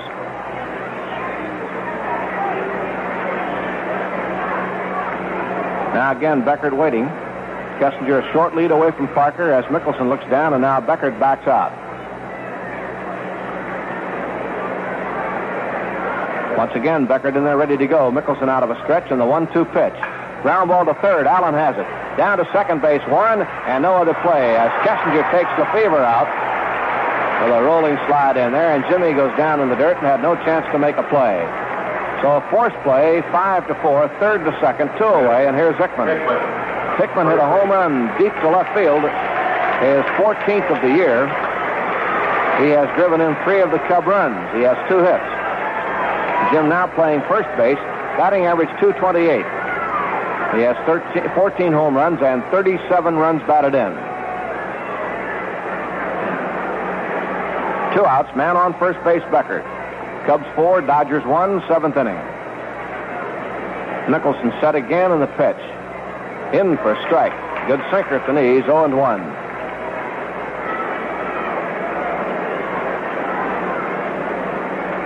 Strike 1 count. Hickman, big, strong, right-hand batter. Now again, Mickelson ready. Backs off. Pete looks at first. Beckert a short lead. Now he's over there again in the pitch.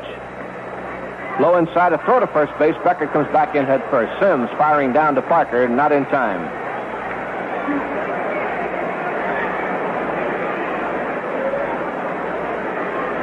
One ball, 1 strike, 2 outs.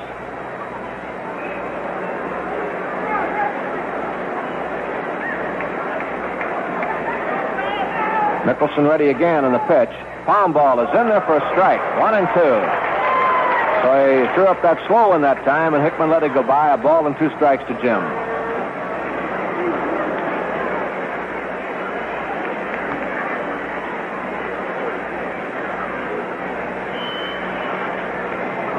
All right, 1 ball and 2 strikes.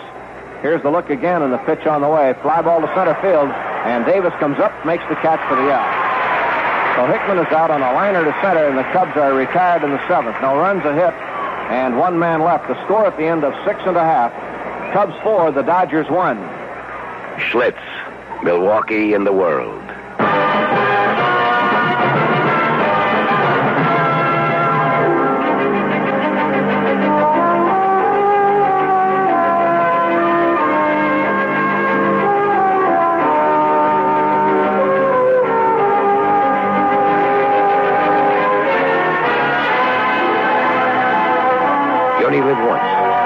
Makes you live hard, because you don't get a second chance. So why settle for second best?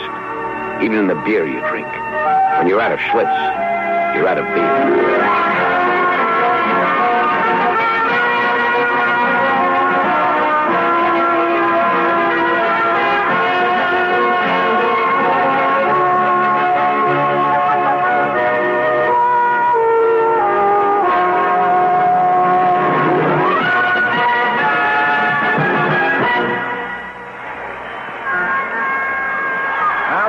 Come on in the bottom of the 7th inning. Crowd standing for the 7th inning stretch. Parker, Sims, Lefebvre against Milt Pappas. Milt trying to get his 9th win of the year and his 10th lifetime victory against the Dodgers. Parker has been on the force and bounced out to the pitcher. Here's the pitch on the way. Foul back over the screen. Strike 1. 4-1, the Cubs lead. They exploded for 4 in the 6th inning after the Dodgers had scored 1 in the 4th. Pappas, the starter, still in there for Chicago. Downing was replaced by Mickelson in the 6th. Parker takes a strike at the outside corner.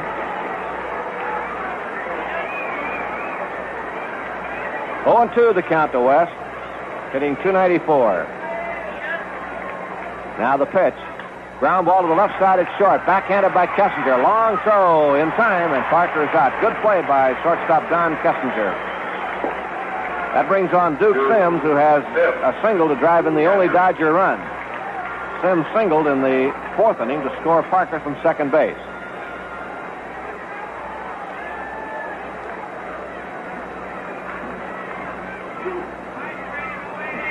All right, Sims at bat. Pappas now has run his string to 8 retired in a row since Sims got the base hit in the 4th inning. So Milt, while he was with Atlanta, had a lot of trouble completing ball games, and he had almost gained the reputation of being a 5-inning pitcher. But this year he has completed 7 games with the Cubs. This is his 17th start. So he's completed a lot of them. A swing and a miss, strike 1. Milt always said they didn't have much faith in him in Atlanta, and they took him out too soon. He went to Chicago last year, and he's turned in to be quite a pitcher, which he was in the American League. 0-1 count. Sims backs out. On deck, Lefebvre, and then Buckner. Now the windup, and down comes the pitch. Foul back over the screen, strike 2. Milt Pappas, Cub right-hander.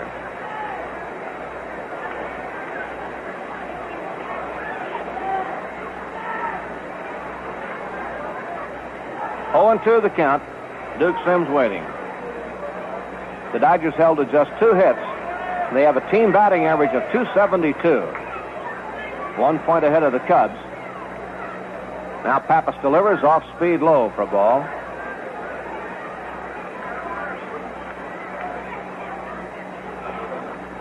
One ball, 2 strikes to Duke. The Dodgers had 11 hits last night, but could score only 1 run. So they have the same total of runs scored on only 2 hits tonight. 1 and 2. Now Pappas ready, delivers.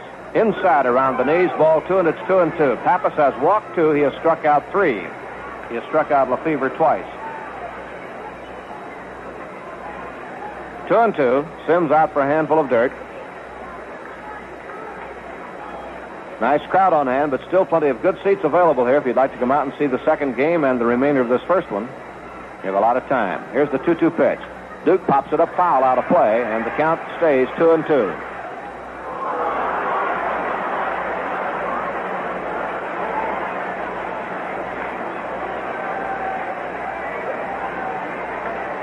Two balls and 2 strikes.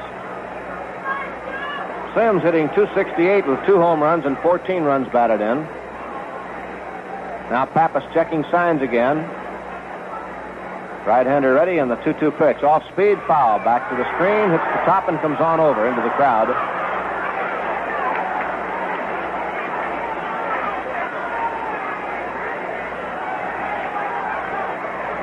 So it's 2 and 2, and Sims again backs away as Pappas gets a new ball to work with.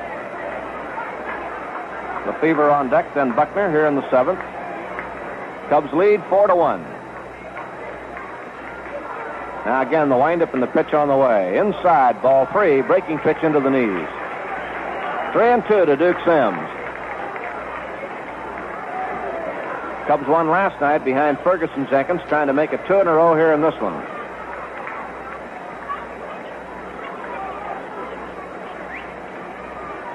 Three balls, 2 strikes. Sims waiting.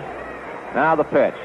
Ground ball to first base. Hickman there up with it, and will underhand to Pappas covering in time for the second out. So Sims out, Hickman to Pappas, 2 down, and here's Lefebvre. Jimmy has struck out twice tonight, hitting .275 with 8 home runs and 42 runs batted in. Buckner on deck.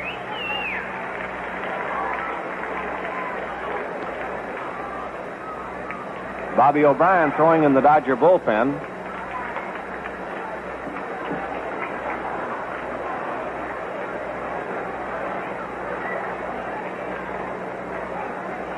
Two outs. Lefebvre waits. Here's the pitch from Pappas. Little low with the change. 1 ball and no strikes. Billy Buckner on deck. Lefebvre backs out for a moment. Now goes in there again, and Pappas checks his signs. He is 2-1 with the Dodgers this year. It's a ground ball to the right side. Beckert up with it on a big bounce. Throws to first, and the Dodgers go out 1-2-3. And Pappas now has retired 10 in a row. And the score at the end of 7, Cubs 4, and the Dodgers have 1. Talking with Farmer John recently, he made an interesting point. He mentioned that when something is enjoyable, like baseball, it's enjoyable anytime, day or night. And then he added, just about everyone enjoys bacon for breakfast, so why don't more people serve it for dinner now and then? Well, his idea makes sense. No other meat is so rich in flavor, and of course no other bacon can match the flavor of Farmer John's. The secret is in the old-time Western way. He smokes his bacon over native Western wood to give it a hearty, husky Western flavor all its own. Well, that's why so little stretches such a long way to make it economical meat to serve. And Farmer John bacon is extra lean, too, providing plenty of protein, as well as an abundance of food energy. So why not go along with Farmer John and try his bacon for dinner one of these evenings? Farmer John Bacon, gold medal winner at the California State Fair. It's the easternmost in quality and the westernmost in flavor. And remember, enjoyable anytime. Here's Danny Goodman's fine Dodger souvenir bargain package, all for $2, including mailing. A Dodger yearbook, a baseball digest, 20 Dodger player pictures, a Dodger scarf, and the pennants of all 12 National League clubs. Send your name and address and $2 to Danny Goodman, Dodger Stadium, Los Angeles 90012. Okay, to the 8th inning, more play. Here's Vin. All right, Jerry, and just as the sunlight is starting to vanish, so the outs are starting to go with it here at Dodger Stadium. They suddenly find themselves in the 8th inning, and the Cubs are sitting atop a 4-1 lead. More than that, it has been a strong performance by Milt Pappas. He has retired the last 10 in a row, and he's allowed only 2 hits, so that 4-1 lead's a big one. Popovich rolls one foul. Nice play by Joey Amalfitano, the pride of San Pedro, coaching at first. 0-1 to count. Popovich ran for Santo. Santo, in an attempted pickoff play, got back to second base in the 6th inning and apparently hurt his right leg. And he's out of there, and Popovich finishing up. Line drive, leaping catch by Parker.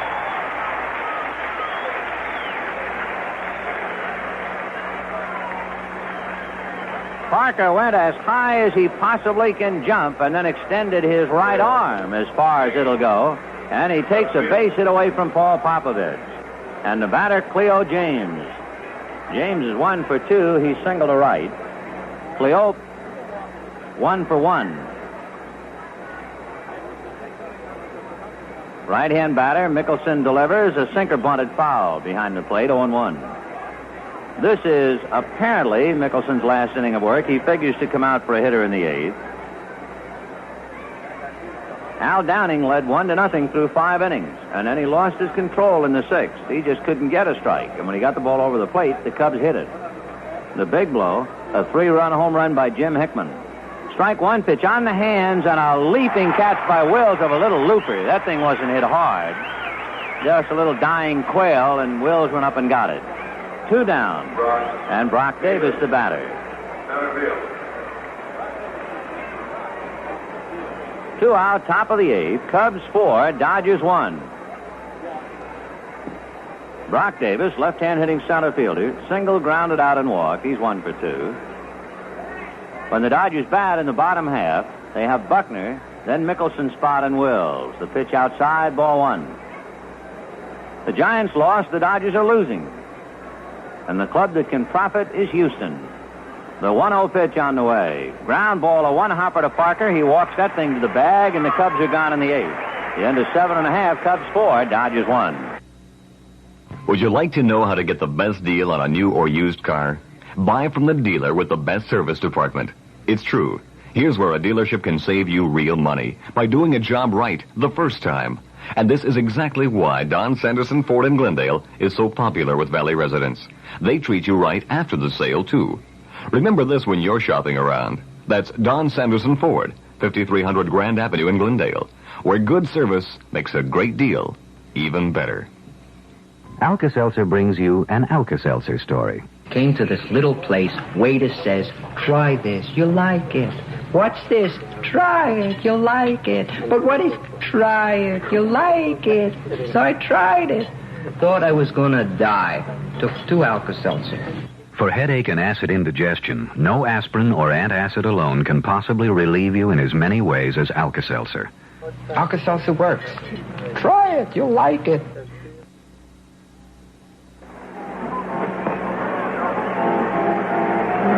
Bottom of the 8th inning here at Dodger Stadium, and Milt Pappas is sitting on top of a 4-1 lead. The Dodgers will have Bill Buckner, Tom Haller, and Maury Wills. Buckner suddenly finds himself locked in a small slump. After picking up 12 hits in 4 starts, he has turned around to go 0 for 10.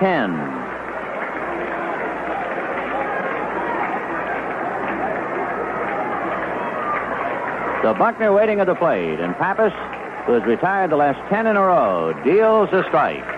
He'll wear you out looking for walks. He has walked 2. He walked Allen in the 2nd inning, and a 2-out walk to Wills in the 3rd. Now Milt strike 1 pitch, outside and high, 1 ball, 1 strike. The 2nd game, Juan Pizarro and Doyle Alexander.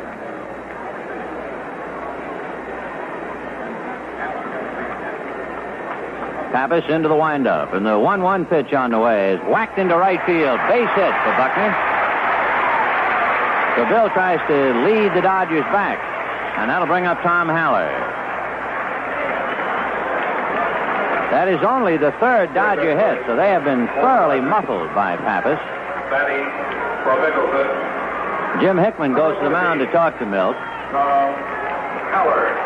Tom Haller, hitting .234 as a pinch hitter. Haller is 2 for 8. That would be .250.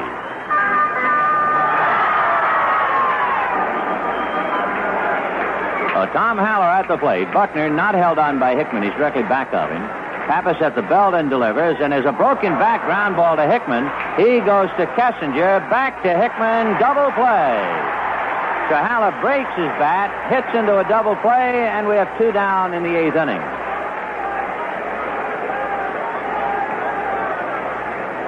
.363 double play. And the batter is Maury Wills. Maury Wills is 0 for 2 with a walk. He grounded out and flied to left, plus the walk and a stolen base. The Dodgers led 1-0 into the 6th inning, and then all of a sudden Downing just could not find the strike zone. He missed in 4 different directions on Kessinger. Then on the first pitch, they played hit and run with Beckert, and he singled. And then Hickman walked up and hit one into the Dodger bullpen. Wills takes high, ball 1.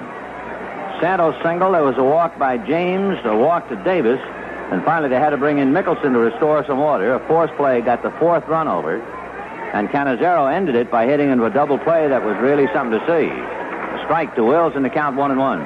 But the Dodger bats have really been locked up in cold storage by Milt Pappas. The 1-1 pitch. Wills takes high and inside, ball 2. 2-1 to Maury Wills. 2 out in the 8th inning. 4-1 Chicago. Milt checking. Right-hander ready, and here he comes. Hit to left field, but that's exactly where James is to take it for the out, and the Dodgers are gone quickly in the 8th. No runs are hit, nobody left. At the end of 8, Chicago 4, Dodgers 1.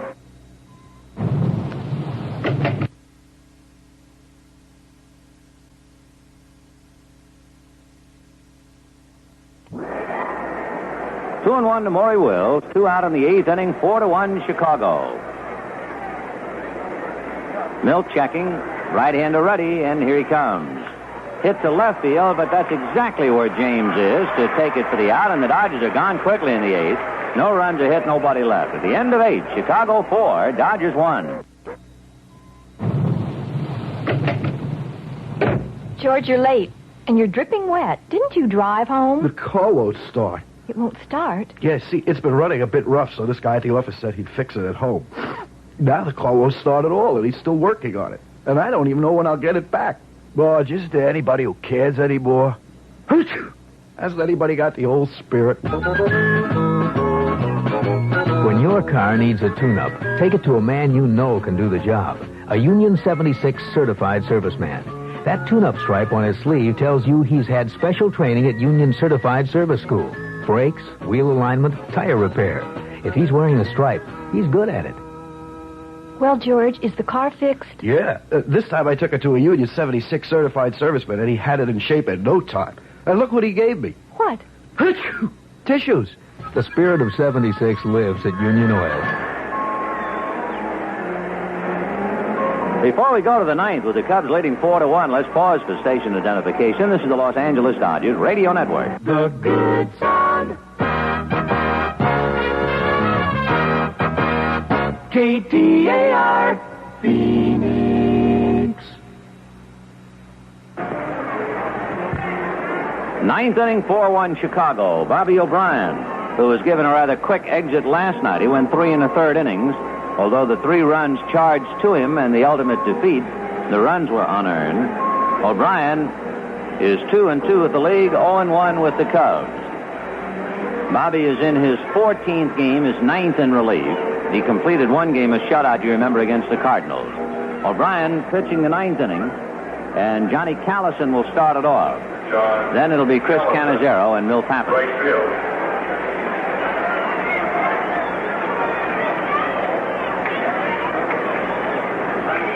Callison making his first appearance at the plate. Johnny is hitting .218. Left-hand hitting right fielder. O'Brien into the windup, and Bobby's first pitch is popped in the air to right field. Buckner comes trotting in from shade to sunlight and back into shade again and makes the catch for the out. They look like a chameleon changing colors out there. One down. The batter, Chris Cannizzaro. Hit into a forced play, struck out, and then hit one that should have been on film. Up the middle, backhanded by Lefebvre, who flipped to Wills, who made a full turn on the bag and threw him out at first. That was quite a double play. Cannizzaro 0 for 3. On deck, Milt Pappas, who has had this ball game very much in his hands ever since he got the 4 in the 6th inning. The pitch to Cannizzaro outside. Ball 1-0. When the Dodgers bat in the bottom of the 9th, they'll have Willie Crawford, Willie Davis, and Richie Allen. Here's the 1-0 pitch on the way. Fastball low, ball 2. 2-0 to Cannizzaro. Giants lost, Dodgers are losing, and the Astros are starting to believe in themselves, if they ever had any doubts. The pitch is strike 2-1. Houston, by beating the Giants, are now 7 back.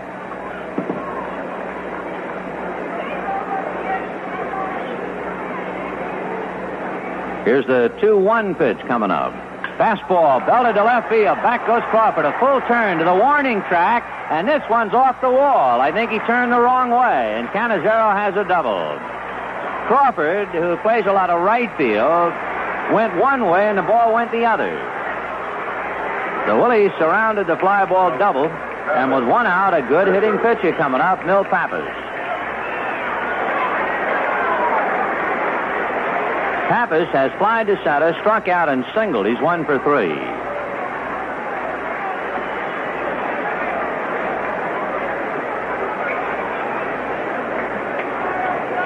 Milt with 7 hits this year. A runner at second, 1 out. 9th inning, 4-1 Chicago. First of 2 games, remember. O'Brien at the belt and delivers. Gets the inside corner for a strike. 0-1.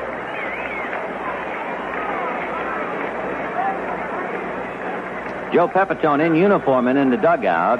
Pep apparently will be in the second game. The strike 1 pitch is a half swing. He held up on a pitch in the dirt. And the count 1-1.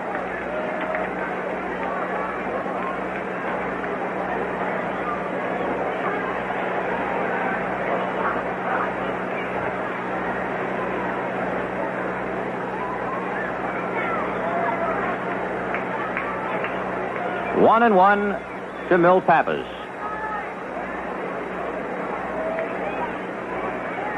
O'Brien leans in to get a sign. Now Bobby set at the belt. A look back at second base at Cannizzaro. Works a slow curve in there nicely for a strike. 1-2.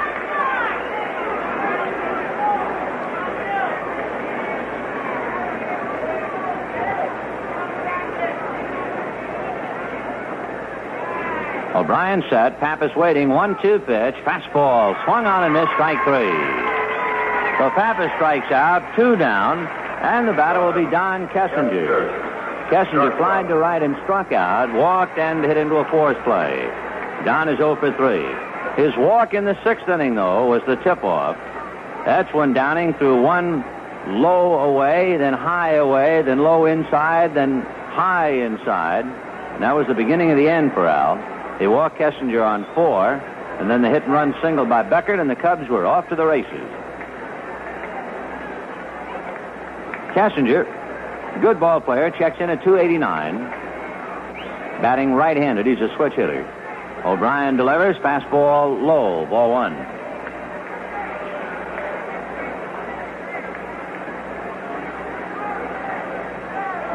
Ninth inning, 4-1 Chicago. O'Brien will look back at second base, works Kessinger low, ball 2. On deck, Glenn Beckert.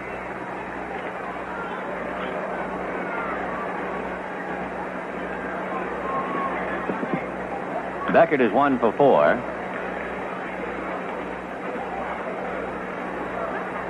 O'Brien straightens up, and the 2-0 pitch on the way, taken for a strike, 2-1. Dodgers scored in the 4th inning. The Cubs scored 4 times in the 6th. The Dodgers have only 3 singles in 8 innings against Pappas. Here's the 2-1 pitch. Fastball low, ball 3. 3-1.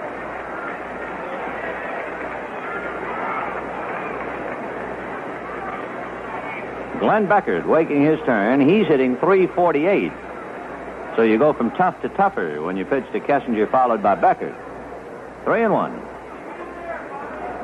O'Brien, a look at Cannizzaro. The pitch to Kessinger, line to right. Buckner comes up, and the ball sinks for a hit, then gets away from him. Cannizzaro scores 51. 5-1 Chicago. Buckner tried to make a do-or-die play, but couldn't do it. And the ball hit him on the left knee, I believe. Yep, in watching him flex that left leg. He tried to shoestring it, and when he missed, it hit him on the left kneecap. So O'Brien gives up 2 hits and a run. And the batter is Beckert. Line to right, grounded out, singled, hit into a force play. He's 1 for 4.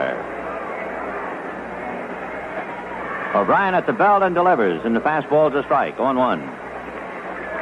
It is July the 7th. The Dodgers are playing their 85th game, and we've got a long way to go. Boy, it's going to be something. The strike 1 pitch to Beckert. Slow curve, whacked into left field. You could have hung your hat on that one. And Crawford on a one-hopper gets it back into Wills. So O'Brien hangs one to Beckert, and that brings up Jim Hickman.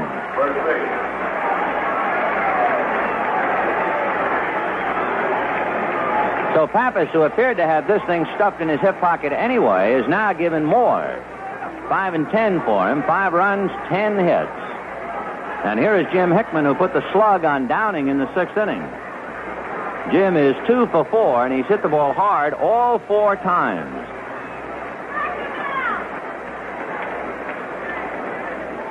O'Brien set, runners at first and second, and Bobby delivers. Fastball hit just foul outside of third, and that had chased another Cub home. 0-1.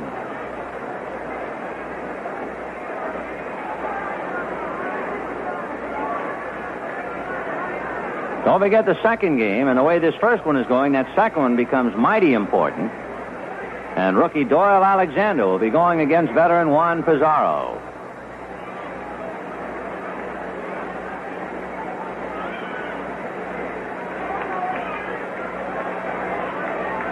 Oh, 0-1 to Jim Hickman. A reminder, we still have plenty of seats, plenty of sunlight, and a beautiful evening at the ballpark. Hickman takes low, 1-1. The second game will start approximately a half hour after the first, so you folks who are wondering about it, you got time to get over here. 5-1 Chicago, 9th inning, 2 out. Now O'Brien ready, and the 1-1 pitch to Hickman, fastball outside, ball 2, 2-1. So O'Brien having his troubles. Last night and come back tonight in relief and is struggling. Hickman, big right-hand hitter, started in right field, finished up at first base. O'Brien's 2-1 pitch. Jim strokes it to center. That's a base hit. Davis has to go over and play it on a tricky hop. So Kessinger scores, and into third goes Beckert. It is 6-1 Chicago, and O'Brien hasn't been able to fool anybody.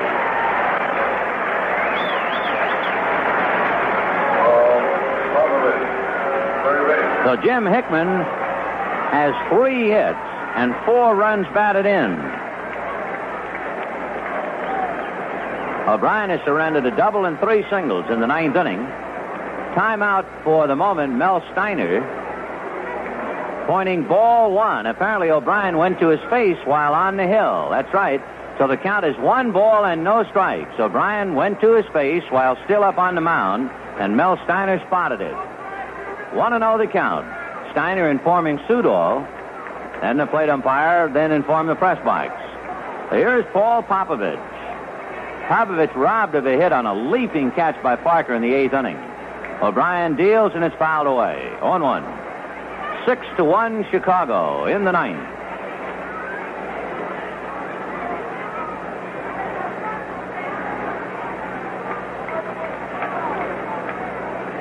O'Brien set, checks the runners. The 1-1 pitch, fastball outside. Ball 2, 2-1.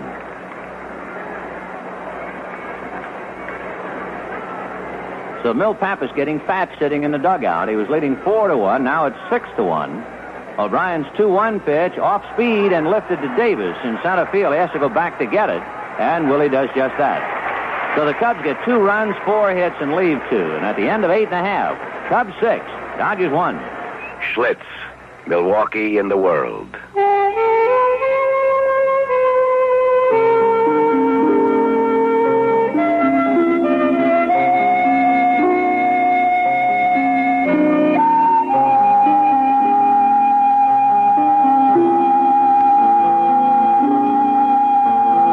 Get one chance at life, and you can't be afraid to live it, because second chances never come, but you wouldn't have it any other way.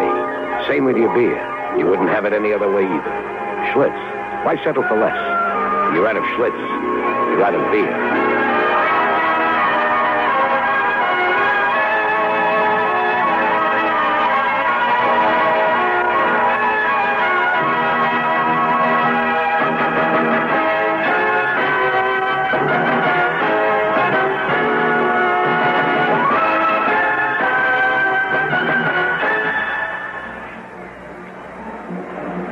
Of the 9th inning, the Cubs 6 runs, 11 hits and no errors. Dodgers 1 run, 3 hits and no errors. So Pappas doesn't need the 6, at least the way he's been pitching for 8 innings. We'll see. Crawford, Davis, and Allen in the 9th.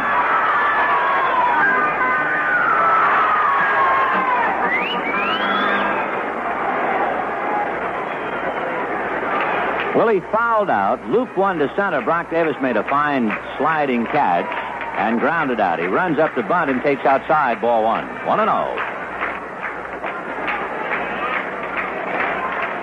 Pappas comes right back 1-0 and gets a strike. 1-1. 6 runs, 11 hits for Chicago. 1 run, only 3 hits for the Dodgers. 2 of those hits in the 4th inning when they got their only run. Crawford drives one to left center field and deep. Cleo James and Brock Davis go back. James drops it as he staggers and falls down. And on his way to third is Crawford. He's in there.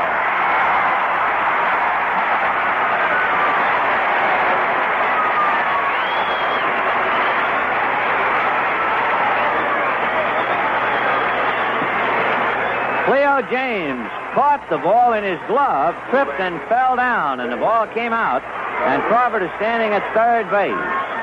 It'll be a triple for Willie, and the batter is Davis. For Crawford, that is his 5th triple. Willie Davis has 8. 6-1 Chicago. Davis lines it to center. Brock Davis in his tracks makes the catch. Crawford tags, comes to the plate to throw offline, and he scores. It is a small run, however. The Cubs still lead. It's 6-2. And the batter with 1 precious out expended is Richie Allen.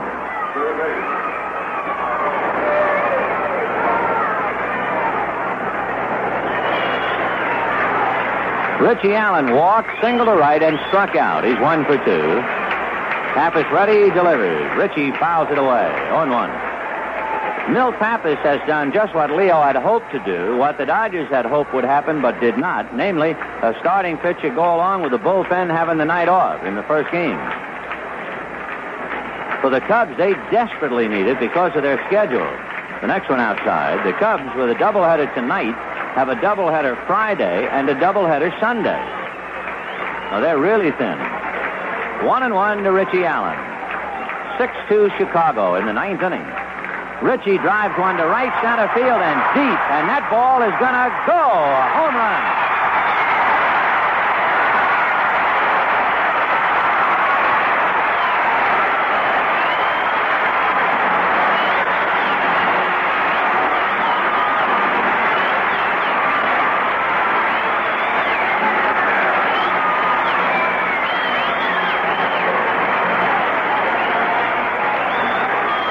The Dodgers are making noises in the 9th inning, but they are still several dollars short. Richie Allen hits his 12th home run into the right center field bleachers over the 380 mark. They've scored twice in the 9th of the Dodgers, but it's 6-3 in favor of Chicago. And the batter is Wes Parker. Pappas ready, delivers, and it's low. 2 books of Union Lawn Auto Script to the East Side Boys Club, 324 North McDonald Avenue in Los Angeles, and 2 books of Union Lawn Auto Script to Richie Allen. And the Cub bullpen stirs around. Parker takes the strike. Regan and Newman throwing in the Chicago 10, 1-1 to Parker. Duke Sims on deck. So the 2 in the top of the 9th have really turned out to be pretty big now as Parker hits one up the middle, knocked down by Beckert, no play, base hit.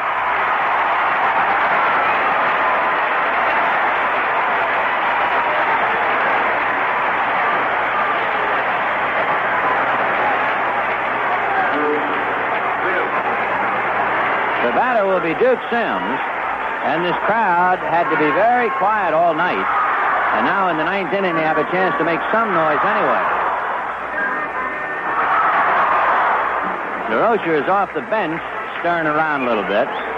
Here in the inning, Crawford hit a long drive over the head of Cleo James, who caught the ball, stumbled, and fell down, dropping the ball in the process. The one is a triple. Davis had a scoring fly ball to center. Allen homered to right center. Parker has singled up the middle. But the Dodgers are still hurting very much. 1 out in the 9th inning. Chicago 6 and the Dodgers 3. Easing the pain in this first game, at least, the knowledge that the Giants lost. Sims waiting. Pappas deals, and that's going to be a dunker to center. Base hit. Parker stops at second.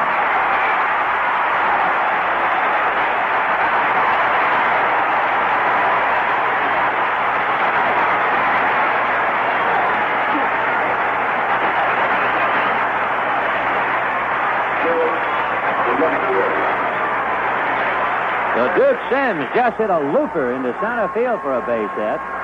2 on, 1 out, and Hickman goes to the mound on orders from DeRocher. Leo standing there. The batter is Jim Lefebvre with 2 on. The Cubs leading 6-3, so Lefebvre represents the tying run at the plate. However, Pappas has given him a terrible time. He has struck him out twice, and here comes the Lion now up the steps to go out to the mound.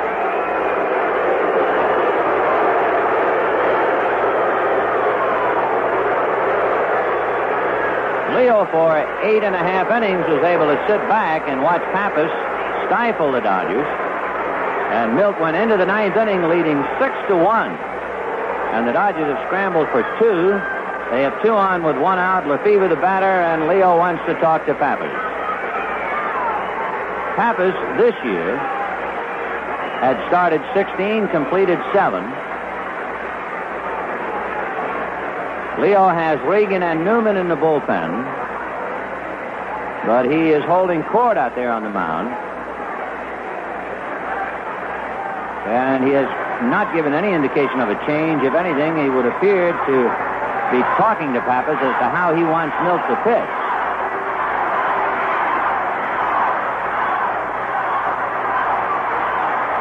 Leo finishes up by saying, "All right, huh?" And Pappas answers. And Leo pats him on the back and goes walking back to the dugout.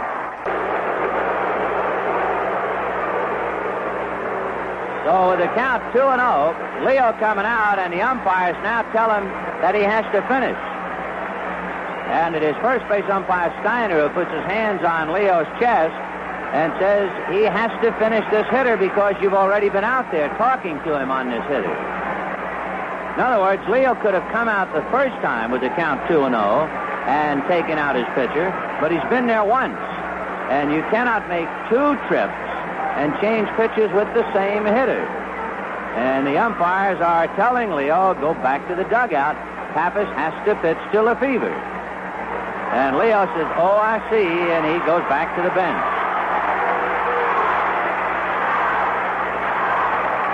So he can now, with first base open, of course, Lefebvre represents the tying run. 2 balls and no strikes to count.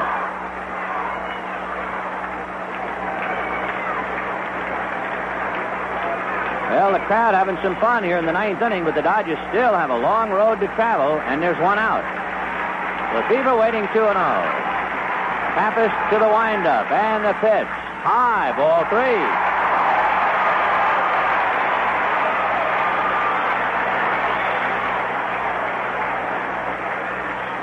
3-0 to Lefebvre. Pappas to the windup. The 3-0 pitch. Ball 4. It loads him up. Now here comes Leo, and now there goes Pappas for sure. Regan and Newman in the bullpen. I think they want Regan. They do. Phil Regan will be brought in with the bases loaded. Bill Russell will run for Jimmy Lefebvre. He represents the tying run. Had the Cubs not scored 2 in the 9th, this place would be a madhouse. But they did. And it is 6-3 Chicago. The bases loaded, 1 out. Russell running for Lefebvre. And Milt Pappas comes out. Milt now comes out a little bit up in the air. He can't lose. He leaves with 3 on and a 3-run lead. He could have nothing to do with it. And Phil Regan will be brought in to pitch to Bill Buckner. Pappas winds up walking 3.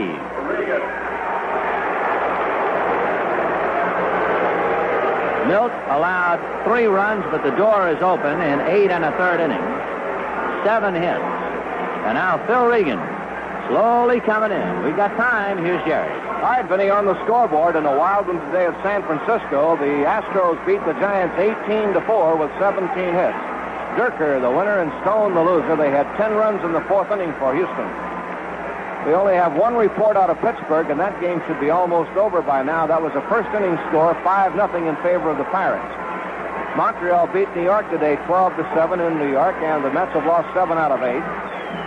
And another score out of the East, and that game should be almost over. 1-0 Philadelphia, and that's a first inning score. Of course, with a strike on, we do not get too many late scores. St. Louis at San Diego later.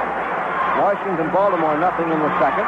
Boston beat Cleveland 4-0 first game, and Cleveland leads the second game 4-1. New York over and Detroit later, Oakland, Chicago later, Kansas City, Milwaukee later, and the Angels are playing at Minnesota. Well, Dodgers and the Giants, baseball's biggest rivalry, and they'll be on hand coming up over the weekend. Take a tip, visit a Dodger ticket office, and do your shopping early. Plenty of tickets left, of course, but they're moving mighty fast, so shop now at the Dodger office on Stadium Way, at Ticketron Mutual offices throughout Southern California. Friday night, Saturday night, Sunday with the Giants, but tomorrow a lot of big work to do with the Chicago Cubs. Right now, more action. Here's Vinny. Phil Regan, who picked up the nickname here in Los Angeles as the Vulture back in 1966, when he had the overwhelming record of 14-1. Regan now comes in at Dodger Stadium, but wearing a Cub uniform in another tough pennant race. The first thing plate umpire Studall did was examine the ball. Bill Buckner, with the bases loaded, 1 out in the 9th. The Cubs leading 6-3. Parker at third. Sims at second. Russell, the tying run at first. Regan ready, pitch to Buckner. Ground ball wide of first into right field. Base hit. In comes Parker. In comes Sims. To third goes Russell.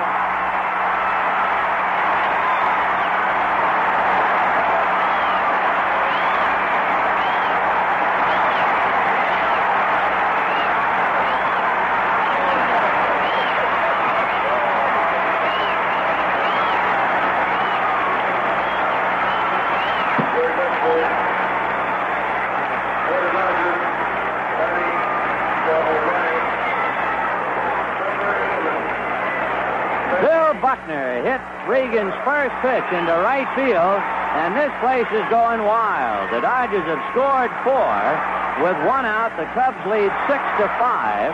Buckner is at first, Russell is at third, and Manny Mota is coming up to hit for Bobby O'Brien.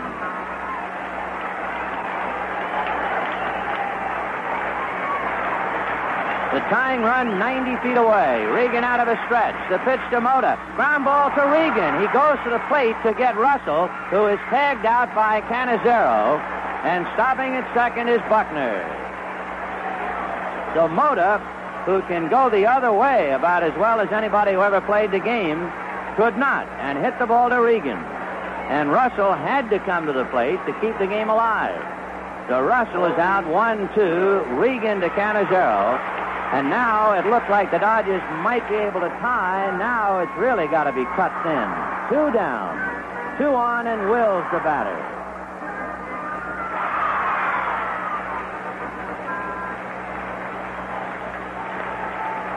Maury is 0 for 3. 6-5 Chicago. First of 2. Regan deals low and a good save by Cannizzaro. Ball 1. Wills is the 9th man to come to bat for the Dodgers here in the 9th inning. But the 2 they gave up in the top of the 9th is the albatross hung around their necks now in the bottom of the 9th. Buckner at second base, Mota at first, 2 out. Wills has grounded out, twice flied to left and walked. All of those trips against Pappas. The outfield is playing Wills to go to left field. Popovich wide and just about a step up inside the bag at third. Hickman deep at first base. The pitch to Wills, low, ball 2.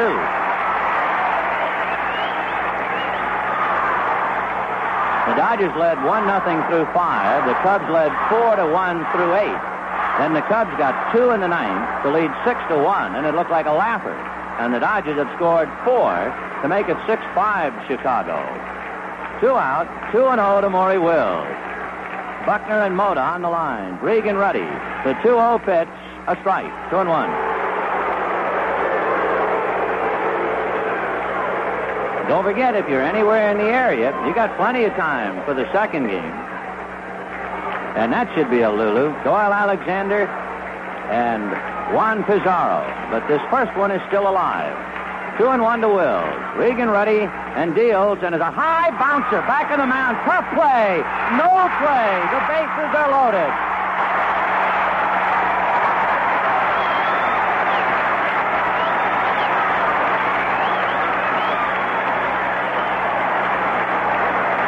Let's pause for station identification. This is the Los Angeles Dodgers Radio Network. The Good Son. KTAR Phoenix.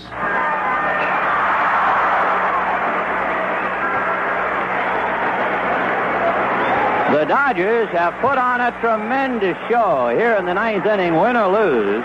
Boy, have they gotten off the floor. They were down 6-1. They've scored 4 times to make it 6-5. And with 2 out, the bases are loaded. The Dodgers have already had the tying run cut down at the plate. And now Willie Crawford up there and everything on the line. Regan out of a windup. The pitch to Willie. A strike. Buckner at third. The tying run. Mota at second, Wills at first. Dodgers have had 4 singles, a triple, and a home run in the 9th inning. Strike 1 pitch. Swung on and missed, and the bottom dropped out of that sinker. 0-2 to Crawford. Willie is the 10th man to come to the plate.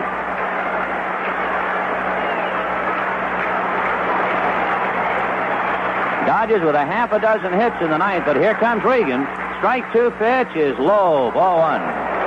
Dodgers have scored 4 runs on 6 hits. But the Cubs lead 6-5. The crusher was the hopper hit right back to Regan by Mota. 1-2 pitch. Got him swinging. Whoop, yep, held on to by Cannizzaro. Chris apparently juggled either the pitch or the foul tip, but he whirled around and held it high in the air, and then Sudol called Crawford out. So the Dodgers kept throwing punches till the end, but when it was all over, the 2 runs they had given up in the top of the 9th were too much to climb over. The totals and the lock-up chop on the first one, here's Jerry. All right, Vinny, and for the Cubs in winning 6 runs, 11 hits, and no errors, the winning pitcher, Milt Pappas, and the Cubs left 7 men on the bases. For the Dodgers, 5 runs, no hits, 9 hits, and no errors, and the Dodgers wound up leaving 5 men on, and the losing pitcher was Al Downing. So Downing is 10-5, and Pappas is 9-8, but boy, was it easy for the Cubs, as the Dodgers battled right back into that 9th inning. After yielding 2 in the top of the 9th, came back with 4, had the tying run cut down on the plate on a tapper back to the box by Mota, then reloaded the bases, only to have Crawford go down on strikes on a good hard sinker by Phil Regan. So you have to give Regan credit. He came in there and did a tough job on a tough hitter after yielding a base hit to Buckner and an infield hit to Wills. Well, the first game goes down. The Dodgers lose it by a score of 6-5, so they are again 3.5 back. They have to look over their shoulder now, as they are only 3.5 ahead of Houston. Well, that's it. The final score of the first game, the Cubs 6, the Dodgers 5. The Good Son. KTAR.